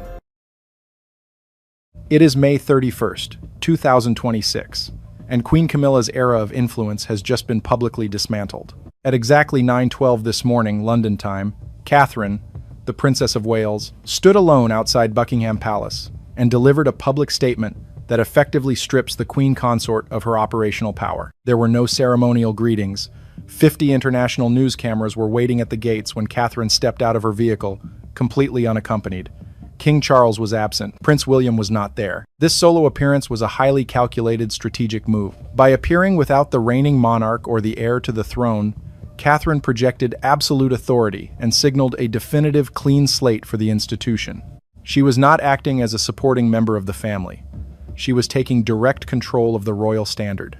Approaching the microphones, she delivered a brief, meticulously prepared statement that immediately halted normal palace operations. According to the official transcript recorded by the press pool, her exact words were, "The crown only holds value when it represents absolute transparency. Starting at midnight tonight, the entire royal charitable system will undergo a full, independent, forensic audit. Any undocumented funds will be immediately frozen. We do not protect mistakes in the dark. We bring them into the light." While mainstream outlets are currently broadcasting this as a progressive step toward financial modernization, Investigative analysts understand the precise mechanism at play. This was not a public relations speech. It was the activation of a legal trap. By invoking a forensic audit on live television, Catherine formally initiated a protocol that legally freezes all discretionary spending within the royal household. Specifically, it targets the financial infrastructure that Camilla has utilized for years to build her personal network of influence. The phrase, "We do not protect mistakes in the dark," was a direct, calculated ultimatum. It means the protective barriers surrounding the Queen Consort have been officially removed. As of this broadcast, Camilla is entirely isolated at the Ray Mill estate in Wiltshire. Her primary operational access has been suspended. Intelligence sources confirm that shortly after Catherine's statement, a distress call placed from Camilla's private residence to her legal team at Harbottle and Lewis in London was intercepted and terminated by the palace internal security network after exactly 14 seconds. Her communications are now fully restricted. This morning's event was the first step in a highly coordinated strategy to remove Camilla from her operational role without requiring a public trial or a constitutional crisis. Catherine's solo appearance was designed to show the public and the remaining palace staff exactly who now controls the leverage. The deadline has been set. The Privy Council is scheduled to finalize the royal budget at 3:45 this afternoon. If Camilla does not voluntarily step down and accept a fully controlled, restricted public role before that meeting begins, the evidence of her financial discrepancies will be handed over to external authorities. She is currently trapped between preserving a hollow title or facing a severe public inquiry. The palace machinery has shifted, and the old methods of survival are no longer functional. If you think this is merely a standard update on royal administrative duties, look at the bottom left of your screen. Hit that subscribe button and turn on the notification bell right now, because the confidential audit document, known internally as Box 11A, contains the exact record of $12,450,000 in redirected funds. We have that data, and what we are about to unpack next will change your entire understanding of the modern royal family. While the international press was still broadcasting Catherine's unprecedented statement from the gates of Buckingham Palace, an entirely different reality was taking shape 70 miles away. Out in the quiet countryside of Wiltshire, at exactly 11:05 this morning, the Ray Mill estate was in a state of complete lockdown. There were no royal standard flags flying, no bustling aides, and zero access to the outside world. The Queen Consort was completely isolated inside her own home. Into this absolute silence, a single vehicle pulled up to the driveway. A senior legal advisor representing Prince William stepped out, carrying a single secured folder. This was not a meeting to negotiate a dignified exit. It was the delivery of a definitive, non-negotiable ultimatum. Inside that folder was a document that internal palace sources are referring to as the silent contract. It is a highly restrictive, legally binding agreement deliberately engineered to strip Camilla of all operational autonomy. The conditions laid out on those pages are uncompromising. By signing, she forfeits her right to speak freely in any official capacity. Moving forward, every public statement, every piece of written correspondence, and every royal engagement must be funneled directly through Catherine's communications team for strict pre-approval. She is explicitly forbidden from initiating independent contact with the press. The network of influence she spent 3 decades carefully constructing is effectively dismantled with a single stroke of a pen. You might ask why a sitting Queen Consort would ever agree to such paralyzing terms. The answer lies in the precise legal mechanism William and Catherine have deployed. If Camilla refuses to sign, the forensic audit Catherine announced just 2 hours prior is immediately escalated to external agencies. Under the UK Charities Act of 2011, the deliberate misdirection of charitable trust funds is a severe, actionable offense. The evidence file currently sitting on Prince William's desk contains the exact routing numbers and transaction histories of $12,450,000 funneled from the Duchy of Cornwall into unverified secondary networks. If she rejects the contract, that entire file is immediately handed over to regulatory authorities. The resulting legal process would trigger a full public inquiry. The financial records would be unsealed for the global press to dissect line by line. It would not just be a temporary public relations crisis. It would permanently dismantle her legacy and bring unprecedented legal consequences directly to her doorstep. The palace would be institutionally obligated to publicly distance itself, leaving her entirely unprotected against the British legal system. She was presented with a calculated, unavoidable choice. She could refuse the terms and face a catastrophic public downfall, or she could stay and accept a heavily curated, heavily monitored existence. By choosing the latter, she avoids an inquiry, but the cost is absolute. She becomes a carefully managed illusion. The public will still see her. She will still wear the ceremonial jewelry, attend state dinners, and smile for the cameras. But she will be operating strictly as a figurehead, reading words written by Catherine's office, attending events chosen by William's team. She becomes a functioning hologram. Her physical presence remains, but her actual authority has been entirely extracted. The documents were left on the table. The legal advisor walked out of the room without waiting for a response. The deadline was set. The most powerful woman in the royal family was left sitting alone in the quiet of Ray Mill, with exactly 4 hours left to surrender everything she had built. You might wonder how a woman who spent decades navigating the most complex family dynamics in the world surrendered her autonomy so quickly.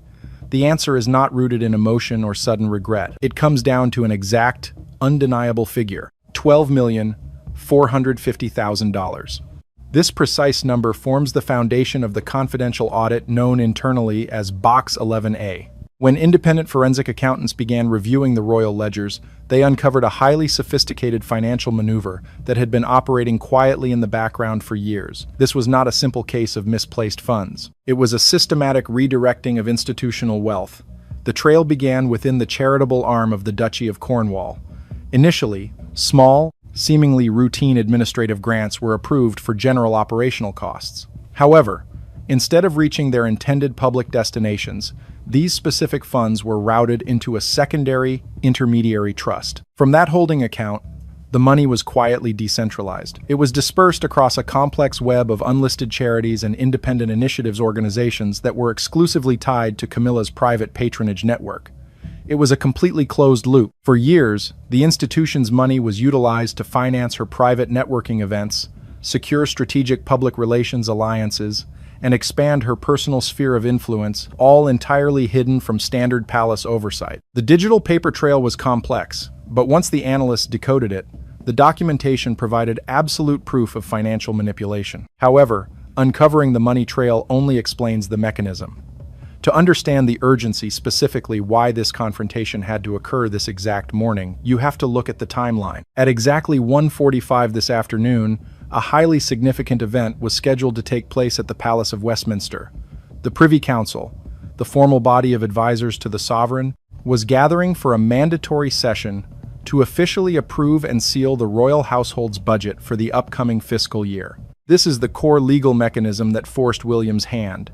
Once the Privy Council stamps that financial ledger, it becomes a permanent state record. If William and Catherine had allowed that meeting to proceed without addressing the missing $12,450,000, the dynamic would have instantly shifted. The royal family would no longer simply be dealing with an internal administrative issue. By signing off on a compromised budget, the institution itself would become legally complicit in a large-scale financial cover-up. The clock was ticking toward 1:45. If the deadline passed, the monarchy would be legally tethered to the deception. William had to execute a preemptive strike. By cornering Camilla at Ray Mill and forcing her to sign the restrictive agreement before the afternoon session, he effectively quarantined the legal threat.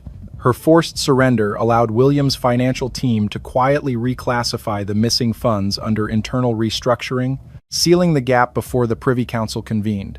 It was a calculated interception. He protected the integrity of the Crown's ledger by stripping the Queen Consort of her power, leaving her with absolutely no leverage just hours before the ultimate deadline. 4 lines. It took exactly 4 lines of text to effectively end 3 decades of relentless climbing by one of the most polarizing figures in modern British history. At exactly 3:30 this afternoon, the Royal Press Office released a highly anticipated bulletin. It was remarkably brief, completely devoid of the usual ceremonial warmth. The official statement read, "Due to sudden and unforeseen health complications requiring an extended period of rest, the Queen Consort will be stepping back from all official public duties for the foreseeable future." Let us carefully analyze that specific phrasing. The term sudden health complications is the ultimate, impenetrable shield in royal public relations. It is a brilliant, unassailable piece of crisis management. It shuts down all media speculation instantly. The press cannot aggressively question a sudden medical issue without appearing deeply insensitive, and the public cannot demand a definitive timeline for her return. It provides a permanent, polite, and universally accepted excuse for her immediate absence from the inner circles of decision-making. But you might be asking a very logical question. If the financial evidence against her was so definitive, why not just remove her entirely? Why not initiate a public stripping of the title? The answer to that is King Charles. A public scandal of this magnitude, a forensic financial inquiry involving his own wife, would completely destabilize his current reign. By allowing Camilla to retain the title of Queen Consort purely on paper, the institution actively protects the king's dignity. The global public sees a supportive monarch dealing with a private family health matter, rather than a leader whose closest confidant was quietly diverting millions of dollars from his own charitable trusts. It is a masterclass in institutional self-preservation. The crown remains protected, the financial ledger is quietly balanced, and the king is entirely spared the humiliation of a public legal inquiry. However, while the formal title remains intact on official documents, the reality of her daily existence has been fundamentally altered. Camilla has essentially been placed inside a highly monitored glass cage. She is allowed to maintain the visual aesthetic of her position, but the actual mechanics of her power have been entirely dismantled. Her physical environment is now strictly controlled. Her private communications, which were previously unrecorded and unvetted, are now securely routed through internal servers overseen directly by Catherine's intelligence team. Every phone call is logged. Every visitor to her residence must be cleared well in advance. When she does eventually reappear in public, and she will, to carefully maintain the illusion of the ongoing health narrative, it will be a highly choreographed performance. Her schedule will no longer be determined by her own loyal aides. Her appearances, her charities, and her interactions will be selected, approved, and precisely timed by Catherine's office. She will step out of the car, wave to the cameras, wear the appropriate attire, and smile for the press pool. But she will be completely isolated from the actual machinery of the monarchy. The woman who built an entire career on strategic alliances, quiet media leverage, and behind-the-scenes influence now finds herself in an environment where she cannot make a single unapproved move. She holds the title of Queen, but she operates completely under the authority of the Princess of Wales. As the sun began to set over London at exactly 5 o'clock this evening, a quiet but highly significant visual change appeared on the roof of Kensington Palace. The personal standard of the Princess of Wales was raised against the evening sky. To a casual observer walking through the adjacent gardens, it was just a flag catching the wind. But to those who understand the silent, visual language of the institution, it was the ultimate declaration of authority. This moment was the culmination of a 15-year strategic journey. When Catherine first entered this family, she was the outsider. For a decade and a half, she endured the intense media scrutiny, the internal isolation, and the subtle, ongoing maneuvers of those who viewed her as a manageable addition rather than a central power. She followed the rules, she never complained to the press, and she never broke character. She simply watched the machinery of the institution, learned how the leverage actually worked, and waited. Today, that remarkable patience materialized into absolute control. The standard flying over Kensington tonight signals that she is no longer just waiting for the future of the monarchy. She is the one actively directing its present. But as this transfer of influence was solidified, one glaring question remained throughout the entire day. Where was King Charles? On a day when his wife was essentially stripped of her operational autonomy, the reigning monarch was completely invisible. He did not issue a statement of defense, and he did not intervene to stop the legal ultimatum delivered to the Ray Mill estate. His absence was not a scheduling conflict. It was a profound display of resignation. The king was trapped by the very evidence his son had uncovered. Internal sources indicate that Charles was fully aware of the contents of the financial audit. He understood that if he used his sovereign authority to protect Camilla, William was fully prepared to let the financial discrepancies go public. To save his wife from this silent demotion would mean risking a catastrophic scandal that could permanently damage his reign. Faced with that reality, the king was paralyzed. He made the only choice the institution would allow him to make.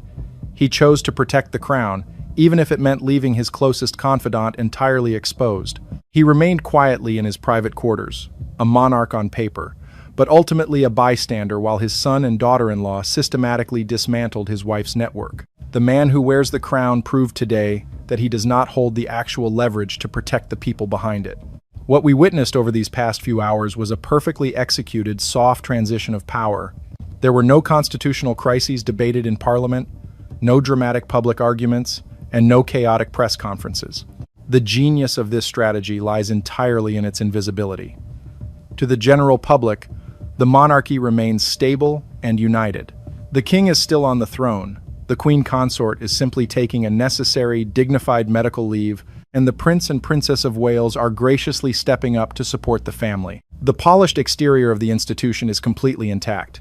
Yet, behind the palace walls, the hierarchy has been permanently redrawn. The operational control has shifted definitively to the next generation. Catherine and William have successfully secured the perimeter, neutralized their most significant internal challenge, and taken the helm of the royal household without leaving a single fingerprint on the public record. It appears as though the situation has been perfectly resolved. Catherine has successfully secured her position at the center of the monarchy. Camilla is safely contained within a highly restricted, heavily monitored public role.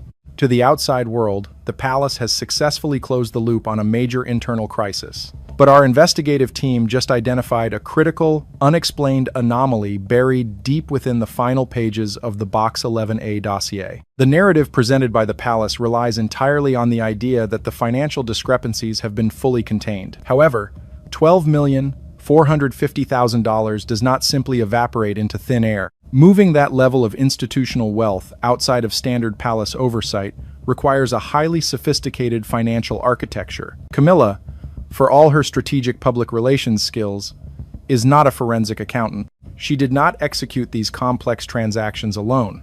Someone else had to build, maintain, and ultimately trigger this hidden financial system for her. By analyzing the server logs recorded in the exact moments before Camilla's network access was permanently revoked, we discovered something that completely changes the trajectory of this story. There was a final, heavily encrypted digital wire transfer. Just minutes before William's security team locked down the internal servers, a significant portion of those undocumented funds was authorized for transfer outside of the United Kingdom. The routing data did not lead to a British bank, and it did not lead to a local charity. It pointed directly to a private, offshore holding entity registered in Montecito, California. This specific geographic location is not a coincidence. The receiving account is officially nested under a highly secure financial umbrella linked to the Sussex Trust. This revelation introduces a deeply unsettling reality for the newly established royal hierarchy. It forces an unavoidable question. Is there a hidden financial bridge between Camilla's isolated network and the Duke and Duchess of Sussex? For years, the global press has documented a bitter, ongoing feud between these two specific factions. But behind closed doors, when it came to securing private, untraceable resources, was there a quiet, mutually beneficial arrangement?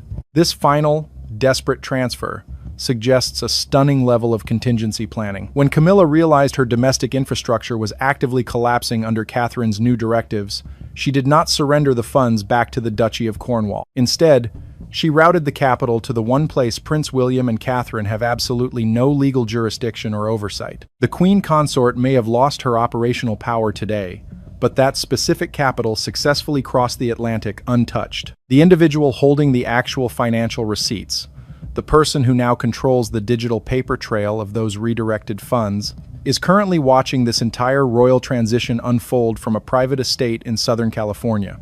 The British royal family believes they have just executed a flawless transition of power. They believe they have neutralized their most significant internal threat and secured the crown's reputation. They successfully put out a dangerous spark in London today, completely unaware that the most damaging piece of evidence is no longer inside the building. Welcome to the new royal order. The immediate crisis may be managed, but the underlying vulnerability has just moved offshore. Make sure you are subscribed and have your notifications turned on, because in our next exclusive report, we are opening those Montecito financial logs, and we will show you exactly who was waiting on the other end of that transaction. Queen Camilla's 30-year effort to secure public legitimacy was systematically dismantled by a single, highly calculated public appearance. The primary instrument of this power shift is not a legal document, but the $135 million Cambridge Lover's Knot tiara. Worn by Kate Middleton, this artifact triggered an unprecedented breakdown in royal protocol, a visible physiological response from the Queen Consort, and a severe internal security crisis. The timeline of this structural collapse traces back to the evening of March 18th, 2026. At exactly 8:15 in the evening, during the state banquet for the President of Nigeria at Windsor Castle, the Princess of Wales executed a precise public relations strategy. She entered St. George's Hall wearing the Cambridge Lover's Knot, valued by jewelry experts at an estimated $135 million. This specific piece features 19 diamond arches and 19 hanging Baroque pearls. Historically, its extreme weight caused Princess Diana documented physical discomfort, yet she wore it repeatedly to solidify her international status. By authorizing the release of this exact piece from the royal vaults, Kate Middleton repurposed a historical artifact into a direct visual assertion of her current influence and unquestionable authority over the royal narrative. The impact of this decision was immediate and measurable. Within minutes of her arrival, international media algorithms, including major publications, began generating side-by-side comparisons of the current Princess of Wales and the late Princess Diana. This digital phenomenon completely overshadowed the diplomatic purpose of the banquet and effectively erased the Queen Consort from the global headlines. For Queen Camilla, this continuous visual association with Princess Diana poses a direct threat to her established hierarchy. Over 3 decades, the Queen Consort has navigated intense public scrutiny to secure her current title. However, the strategic alignment between Kate and Diana systematically undermines that effort. During the Windsor Castle banquet, this internal tension reached a critical breaking point. A senior royal aide reported a highly irregular exchange just before the royal procession began. Queen Camilla, visibly distressed by the media optics, was heard issuing a direct and urgent order to her equerry. She demanded an immediate audit of the Royal Collection Trust borrowing protocols, insisting that stricter boundaries must be enforced regarding Class A heirlooms to prevent what she perceived as an unauthorized overshadowing of the monarchy's current leadership. The Princess of Wales maintained absolute composure throughout the event, offering no verbal response to the escalating tension. Her strategy relied entirely on visual dominance. The message was delivered without a single spoken word. The public loyalty and global fascination that once belonged to Diana have securely transitioned to Kate. Confronted with this undeniable reality and the failure of her immediate commands to restrict the tiara's usage, Queen Camilla experienced a visible loss of composure. In full view of senior diplomatic staff, she was forced to discreetly wipe a tear. However, this physiological reaction was merely the surface of a much deeper, structural crisis. This momentary lapse in control marked the beginning of a severe operational breakdown. What happened minutes later in the private corridors of Windsor Castle breached standard royal security protocols, involved the Royal Protection Squad, and forced an immediate intervention from the highest levels of the institution. Before we open the restricted security logs and analyze the emergency protocols activated on that exact night, if you are tracking these ongoing royal developments, hit the subscribe button and turn on the notification bell right now. The internal documents and security reports you are about to hear next will never be broadcast on standard evening news networks. How did a princess gain the leverage to so openly challenge a reigning queen consort inside the walls of Windsor Castle? To understand this shift in the royal hierarchy, we have to look past the sparkling diamonds and the state banquets. The foundation for this unprecedented display of authority was not built overnight. The answer lies in a flawlessly executed public relations strategy, a blueprint that began taking shape during her most private and vulnerable days inside the London clinic. Let us look back at the historical record. On March 22, 2024, the world collectively paused. Sitting alone on a simple bench, Kate delivered a message that changed the trajectory of the modern monarchy. She announced to the global public that she was undergoing preventative chemotherapy. In that single, deeply personal broadcast, she completely transcended her royal title. She was no longer just the Princess of Wales. She elevated herself into a universal symbol of human resilience. The immense courage it took to share her health battle, her fierce dedication to protecting her 3 young children from the media storm, and her quiet grace under unimaginable pressure commanded an entirely new level of global respect. She demonstrated a profound, quiet strength that resonated far beyond the borders of the United Kingdom, proving her absolute fitness for her future role as queen. By fighting through her illness and eventually stepping back into the public eye, Kate secured something far more valuable than any physical heirloom. She acquired an impenetrable shield of public goodwill. In the modern era, this is the ultimate form of royal power. This level of overwhelming, universal support makes her practically untouchable within the institution. Any internal attempt to sideline her, or any subtle criticism whispered from the senior ranks of the palace, would immediately result in a catastrophic public relations failure for the monarchy. Even the reigning king and the queen consort recognized this reality. If anyone were perceived as creating difficulties for a devoted mother who just fought her way back from a severe health crisis, the public backlash would be swift and unforgiving. Her survival, coupled with her unwavering dignity, granted her a level of diplomatic immunity that no traditional palace protocol could ever override. With this invisible shield firmly in place, Kate and her team initiated a brilliant, highly sophisticated media strategy. Every public appearance became a carefully curated message. By continuously choosing to wear signature pieces closely associated with Princess Diana, from specific sapphire earrings to the legendary Cambridge lover's knot, Kate engaged directly with the global media algorithm. Outlets like Vogue, People magazine, and major international news networks immediately recognized the visual cues. The internet algorithms naturally favored these heartfelt tributes, instantly flooding news feeds with side-by-side images of Diana and Kate, celebrating their shared elegance and duty. This was not merely a tribute, it was a highly effective, modern isolation tactic. Every time the algorithm highlighted Kate's seamless connection to Diana's legacy, it simultaneously overshadowed Queen Camilla's recent public relations efforts. The queen consort was quietly pushed into a psychological corner, entirely unable to compete with the overwhelming digital presence of two globally adored princesses of Wales. Camilla found herself effectively sidelined, not by any formal royal decree, but by the undeniable, organic momentum of public adoration. Kate had secured the high ground, turning the world's admiration into an absolute advantage, and leaving the queen consort with no moves left to make on the public stage. When reason is clouded by insecurity, authority can quickly unravel into chaos. At exactly 9:05 on the evening of March 18, 2026, an unprecedented security protocol was activated inside the private corridors of Windsor Castle.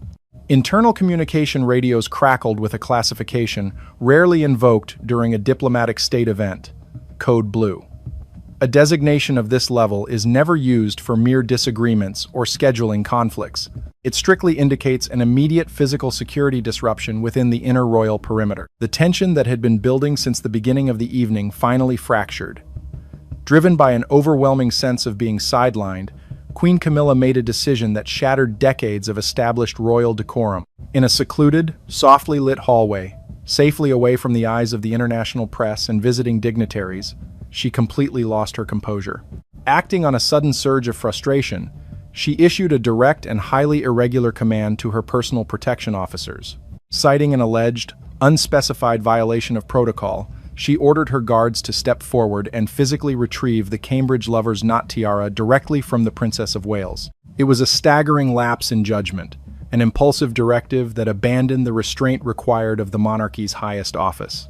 However, the Princess of Wales was neither unprotected nor caught off guard. Within fractions of a second, her elite Royal Protection Squad, the highly specialized SO-14 unit, moved with absolute precision. They immediately stepped in, forming an impenetrable physical barrier around Kate. What followed was a tense, unprecedented standoff between two factions of royal security. There were urgent, hushed commands, the heavy shuffle of dress shoes against the antique carpets, and the strained physical effort of officers actively blocking one another's path. Yet, the true defining moment of this entire crisis was the striking contrast between the two royal women. While the queen consort exhibited visible panic and desperation, Kate Middleton remained a picture of absolute, unshakable grace. She did not take a single step backward. She did not raise her voice, nor did she stoop to engage in a frantic hallway argument. She stood perfectly still beneath the glow of the corridor lights, projecting a profound, quiet nobility. Her absolute silence was her strongest defense. In the midst of the chaos, her calm demeanor demonstrated a level of control that left absolutely no doubt among the staff and security regarding who was truly commanding the space. The confrontation quickly reached a critical threshold, triggering an immediate, localized lockdown of the wing. The severity of the incident required urgent escalation, forcing King Charles to abruptly excuse himself from the head table of the diplomatic banquet, a massive breach of international etiquette, just to de-escalate the situation unfolding mere doors away. By the time the king arrived to intervene, The damage to the queen consort's standing was already irreversible. Her attempt to assert dominance had resulted in a catastrophic failure, exposing her vulnerability in front of senior aides and protection officers. More importantly, the events of those highly charged minutes generated an official, highly classified security report. Every action, every verbal order, and the formal activation of the Code Blue was permanently logged into the royal archives. This documented breach of protocol was no longer a palace secret. It instantly transformed into an undeniable piece of leverage. It became a decisive, silent advantage, now placed securely in the hands of the Princess of Wales. Barely 24 hours after the unprecedented disruption in the private quarters of Windsor, a highly classified file was placed directly onto the desk of King Charles. The sender was the Prince of Wales. The implicit message contained within those pages was unmistakable. It was a definitive ultimatum. To fully grasp the gravity of this document, one must understand how power is delegated behind palace gates. The Royal Collection Trust, functioning in strict coordination with the Lord Chamberlain's office, governs the distribution and use of the monarchy's most valuable historical artifacts. Traditionally, the reigning queen consort holds what is functionally known as a royal veto. She possesses the ultimate administrative authority to approve, delay, or deny the release of any Class A heirlooms, which notably includes the famous pieces once worn by the late Princess Diana. This institutional rule was originally designed to maintain a strict internal hierarchy, but following the events at Windsor, Prince William was positioned to rewrite those rules entirely. The file on the king's desk contained the official Code Blue security logs, detailing every moment of the previous night's confrontation. William's leverage was sharp, undeniable, and exceptionally well calculated. His team made it known that if the ongoing issue of his mother's legacy was not permanently and formally resolved, they were prepared to escalate the matter. The alternatives presented were stark. Either the detailed security reports of the Queen Consort's aggressive hallway intervention would inevitably find their way to the international press, or the Prince of Wales would take the unprecedented step of filing a formal legal request in the High Court to officially divide his late mother's historical assets. The public relations calculus of this scenario was devastating. Imagine the global headlines. If the public were to learn that the Queen Consort had attempted to use physical security forces to intimidate a universally adored princess, especially a mother who had recently won a highly public battle with cancer, resulting outrage would be unmanageable. It would trigger an institutional crisis loan that the modern monarchy simply could not weather. The narrative of a stepmother cornering a beloved, recovering princess would cause the crown's public support to collapse overnight. Sensing the walls closing in, Queen Camilla's inner circle attempted a hasty and quiet defense. Over the following days, carefully curated, anonymous quotes began to surface in select, friendly tabloids. They attempted to reframe the Windsor incident, describing it as a mere misunderstanding over scheduling or a minor confusion regarding jewelry conservation protocol. It was a desperate, transparent attempt to soften the narrative. However, these fabricated leaks dissolved almost instantly upon contact with the public. They simply could not compete with the sheer force of Kate's current standing. The Princess of Wales did not need to issue a public denial or brief a single reporter to defend herself. Her dignified silence, backed by the absolute, unwavering loyalty of the global public, rendered the tabloid excuses entirely powerless. King Charles found himself backed into an impossible corner. He was caught directly between his personal loyalty to his wife and his fundamental duty to preserve the stability of the crown. Facing the very real threat of a public relations disaster and a permanent fracture within his family, the king had no choice but to make a pragmatic, difficult decision. To protect the throne from a severe scandal, he was forced to systematically sever the Queen Consort's veto power over these highly sensitive historical items. In doing so, he removed the last institutional hurdle, paving a clear, unobstructed path for the Princess of Wales. Precisely at 8 o'clock this morning, May 29th, 2026, the final measure was quietly enacted, effectively ending Queen Camilla's ultimate authority over the royal vaults. Her absolute veto power was officially revoked. Inside the hushed, formal walls of the Bow Room at Buckingham Palace, a historic legal document was signed. There were no flashing cameras, no diplomatic fanfare, and no public audiences, only the swift, decisive scratch of a fountain pen, witnessed by the king's most trusted senior aides and top-tier legal advisors. This deeply private ceremony formalized the creation of a completely new, independent institutional entity, the Diana Heritage Trust. By the stroke of the king's pen, the Princess of Wales was granted absolute, independent control over every single piece of jewelry, tiara, and heirloom once associated with the late Princess of Wales. This unprecedented legal agreement means Kate now holds 100% executive authority over these priceless historical artifacts. She no longer needs to submit borrowing requests to the Lord Chamberlain's office, navigate complex palace bureaucracy, or, most importantly, seek the prior approval of the Queen Consort. With this single legal maneuver, Queen Camilla was systematically removed from the chain of command. Her administrative voice regarding these highly sensitive heirlooms was completely neutralized within the inner court. Shortly after the ink dried on the agreement, Kensington Palace issued a carefully coordinated public statement. It was a masterclass in modern royal public relations, flawless, gracious, and remarkably cool-headed. The Princess of Wales announced that she was deeply honored to accept the presidency of the newly formed trust. She stated that her primary focus is, quote, to preserve this magnificent artistic and historical legacy with the utmost care, ensuring that the history and the memories it holds remain intact for the future generations, particularly for Prince George and Princess Charlotte, end quote. It was an exceptionally strategic piece of communication. By framing this monumental transfer of power simply as a maternal duty and the preservation of history for the future, King and his sister, Kate elevated herself far above any rumors of internal palace conflict. The statement was completely devoid of vindictiveness, acting as a velvet glove over an iron fist.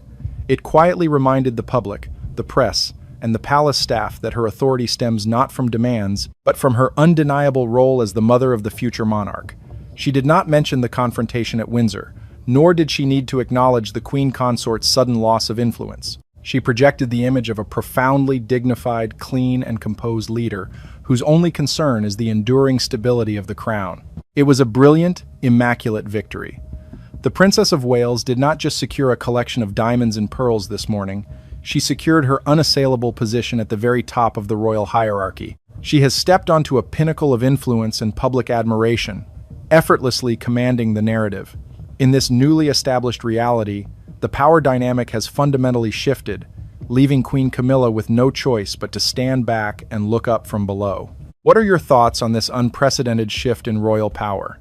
Do you believe this new dynamic will stabilize the monarchy, or is it just the beginning of a deeper institutional divide? Let me know your perspective in the comments below. The battle for the royal vaults has officially concluded, but the deep-seated tension behind the palace gates has not simply vanished. When an influential figure is suddenly stripped of their primary leverage and backed into a corner, where do they direct their next move? With the legal agreement now firmly empowering the Princess of Wales, the future of the monarchy's internal hierarchy branches into three very distinct possibilities. The first scenario is one of open institutional resistance. The Queen Consort could choose to visibly withdraw from joint diplomatic engagements, creating a highly public, undeniable divide within the royal family. This would inevitably force the global media to take sides, transforming the institution from a symbol of national unity into a daily public spectacle, which would severely damage the crown's overall credibility and stability. The second possibility involves a continuous display of dominance. The Princess of Wales could choose to leverage her newly acquired control at every opportunity, frequently wearing the most iconic pieces from her new collection. This would keep the Queen Consort permanently in the shadows at every state banquet and royal reception. While this would secure Kate's constant spotlight, it risks making the daily operations of the monarchy appear competitive and fractured. However, the third and most realistic scenario reveals the true depth of Kate's strategic brilliance. Having secured the ultimate, undeniable victory, she is highly likely to take a deliberate, calculated step back. We can expect her to quietly place the Cambridge lover's knot securely back into the vault for the foreseeable future. At upcoming royal events, she will likely select a beautiful but less historically charged piece. By making this choice, she demonstrates profound grace and diplomatic restraint. She allows King Charles to command the center stage without the distraction of internal family drama, proving that she does not need to constantly wield her power to prove that she possesses it. It is the ultimate maneuver of a master strategist, securing the victory and then magnanimously choosing the peace. But do not mistake this strategic pause for a permanent end to the conflict. While the Princess of Wales has firmly secured the historical diamonds, a new, entirely hidden front is already forming. According to the latest intelligence leaking from senior administrative circles just hours ago, the Queen Consort's team has initiated a highly confidential legal maneuver. They are discreetly requesting a comprehensive internal review of the private financial will and trust structures established by the late Queen Elizabeth II. This is a sharp, calculated pivot. If the Queen Consort cannot exercise her authority over the royal jewelry collection, she is shifting her focus to a far more practical and restrictive asset, institutional capital. The objective appears to be a strict audit of the private funding streams, estates, and financial allowances directed toward Kensington Palace. It is a quiet, administrative strike aimed directly at the financial resources that support the independent operations, charitable initiatives, and household autonomy of the Prince and Princess of Wales. Princess Kate has successfully placed the monarchy's most powerful tiara firmly on her own head, but the critical question now is whether she can protect her financial independence against this incoming administrative tide. What are your thoughts on this sudden pivot toward the royal finances? Is this a standard administrative review, or a desperate final maneuver to regain control? Share your perspective in the comments below. Thank you for watching, and I will see you in the next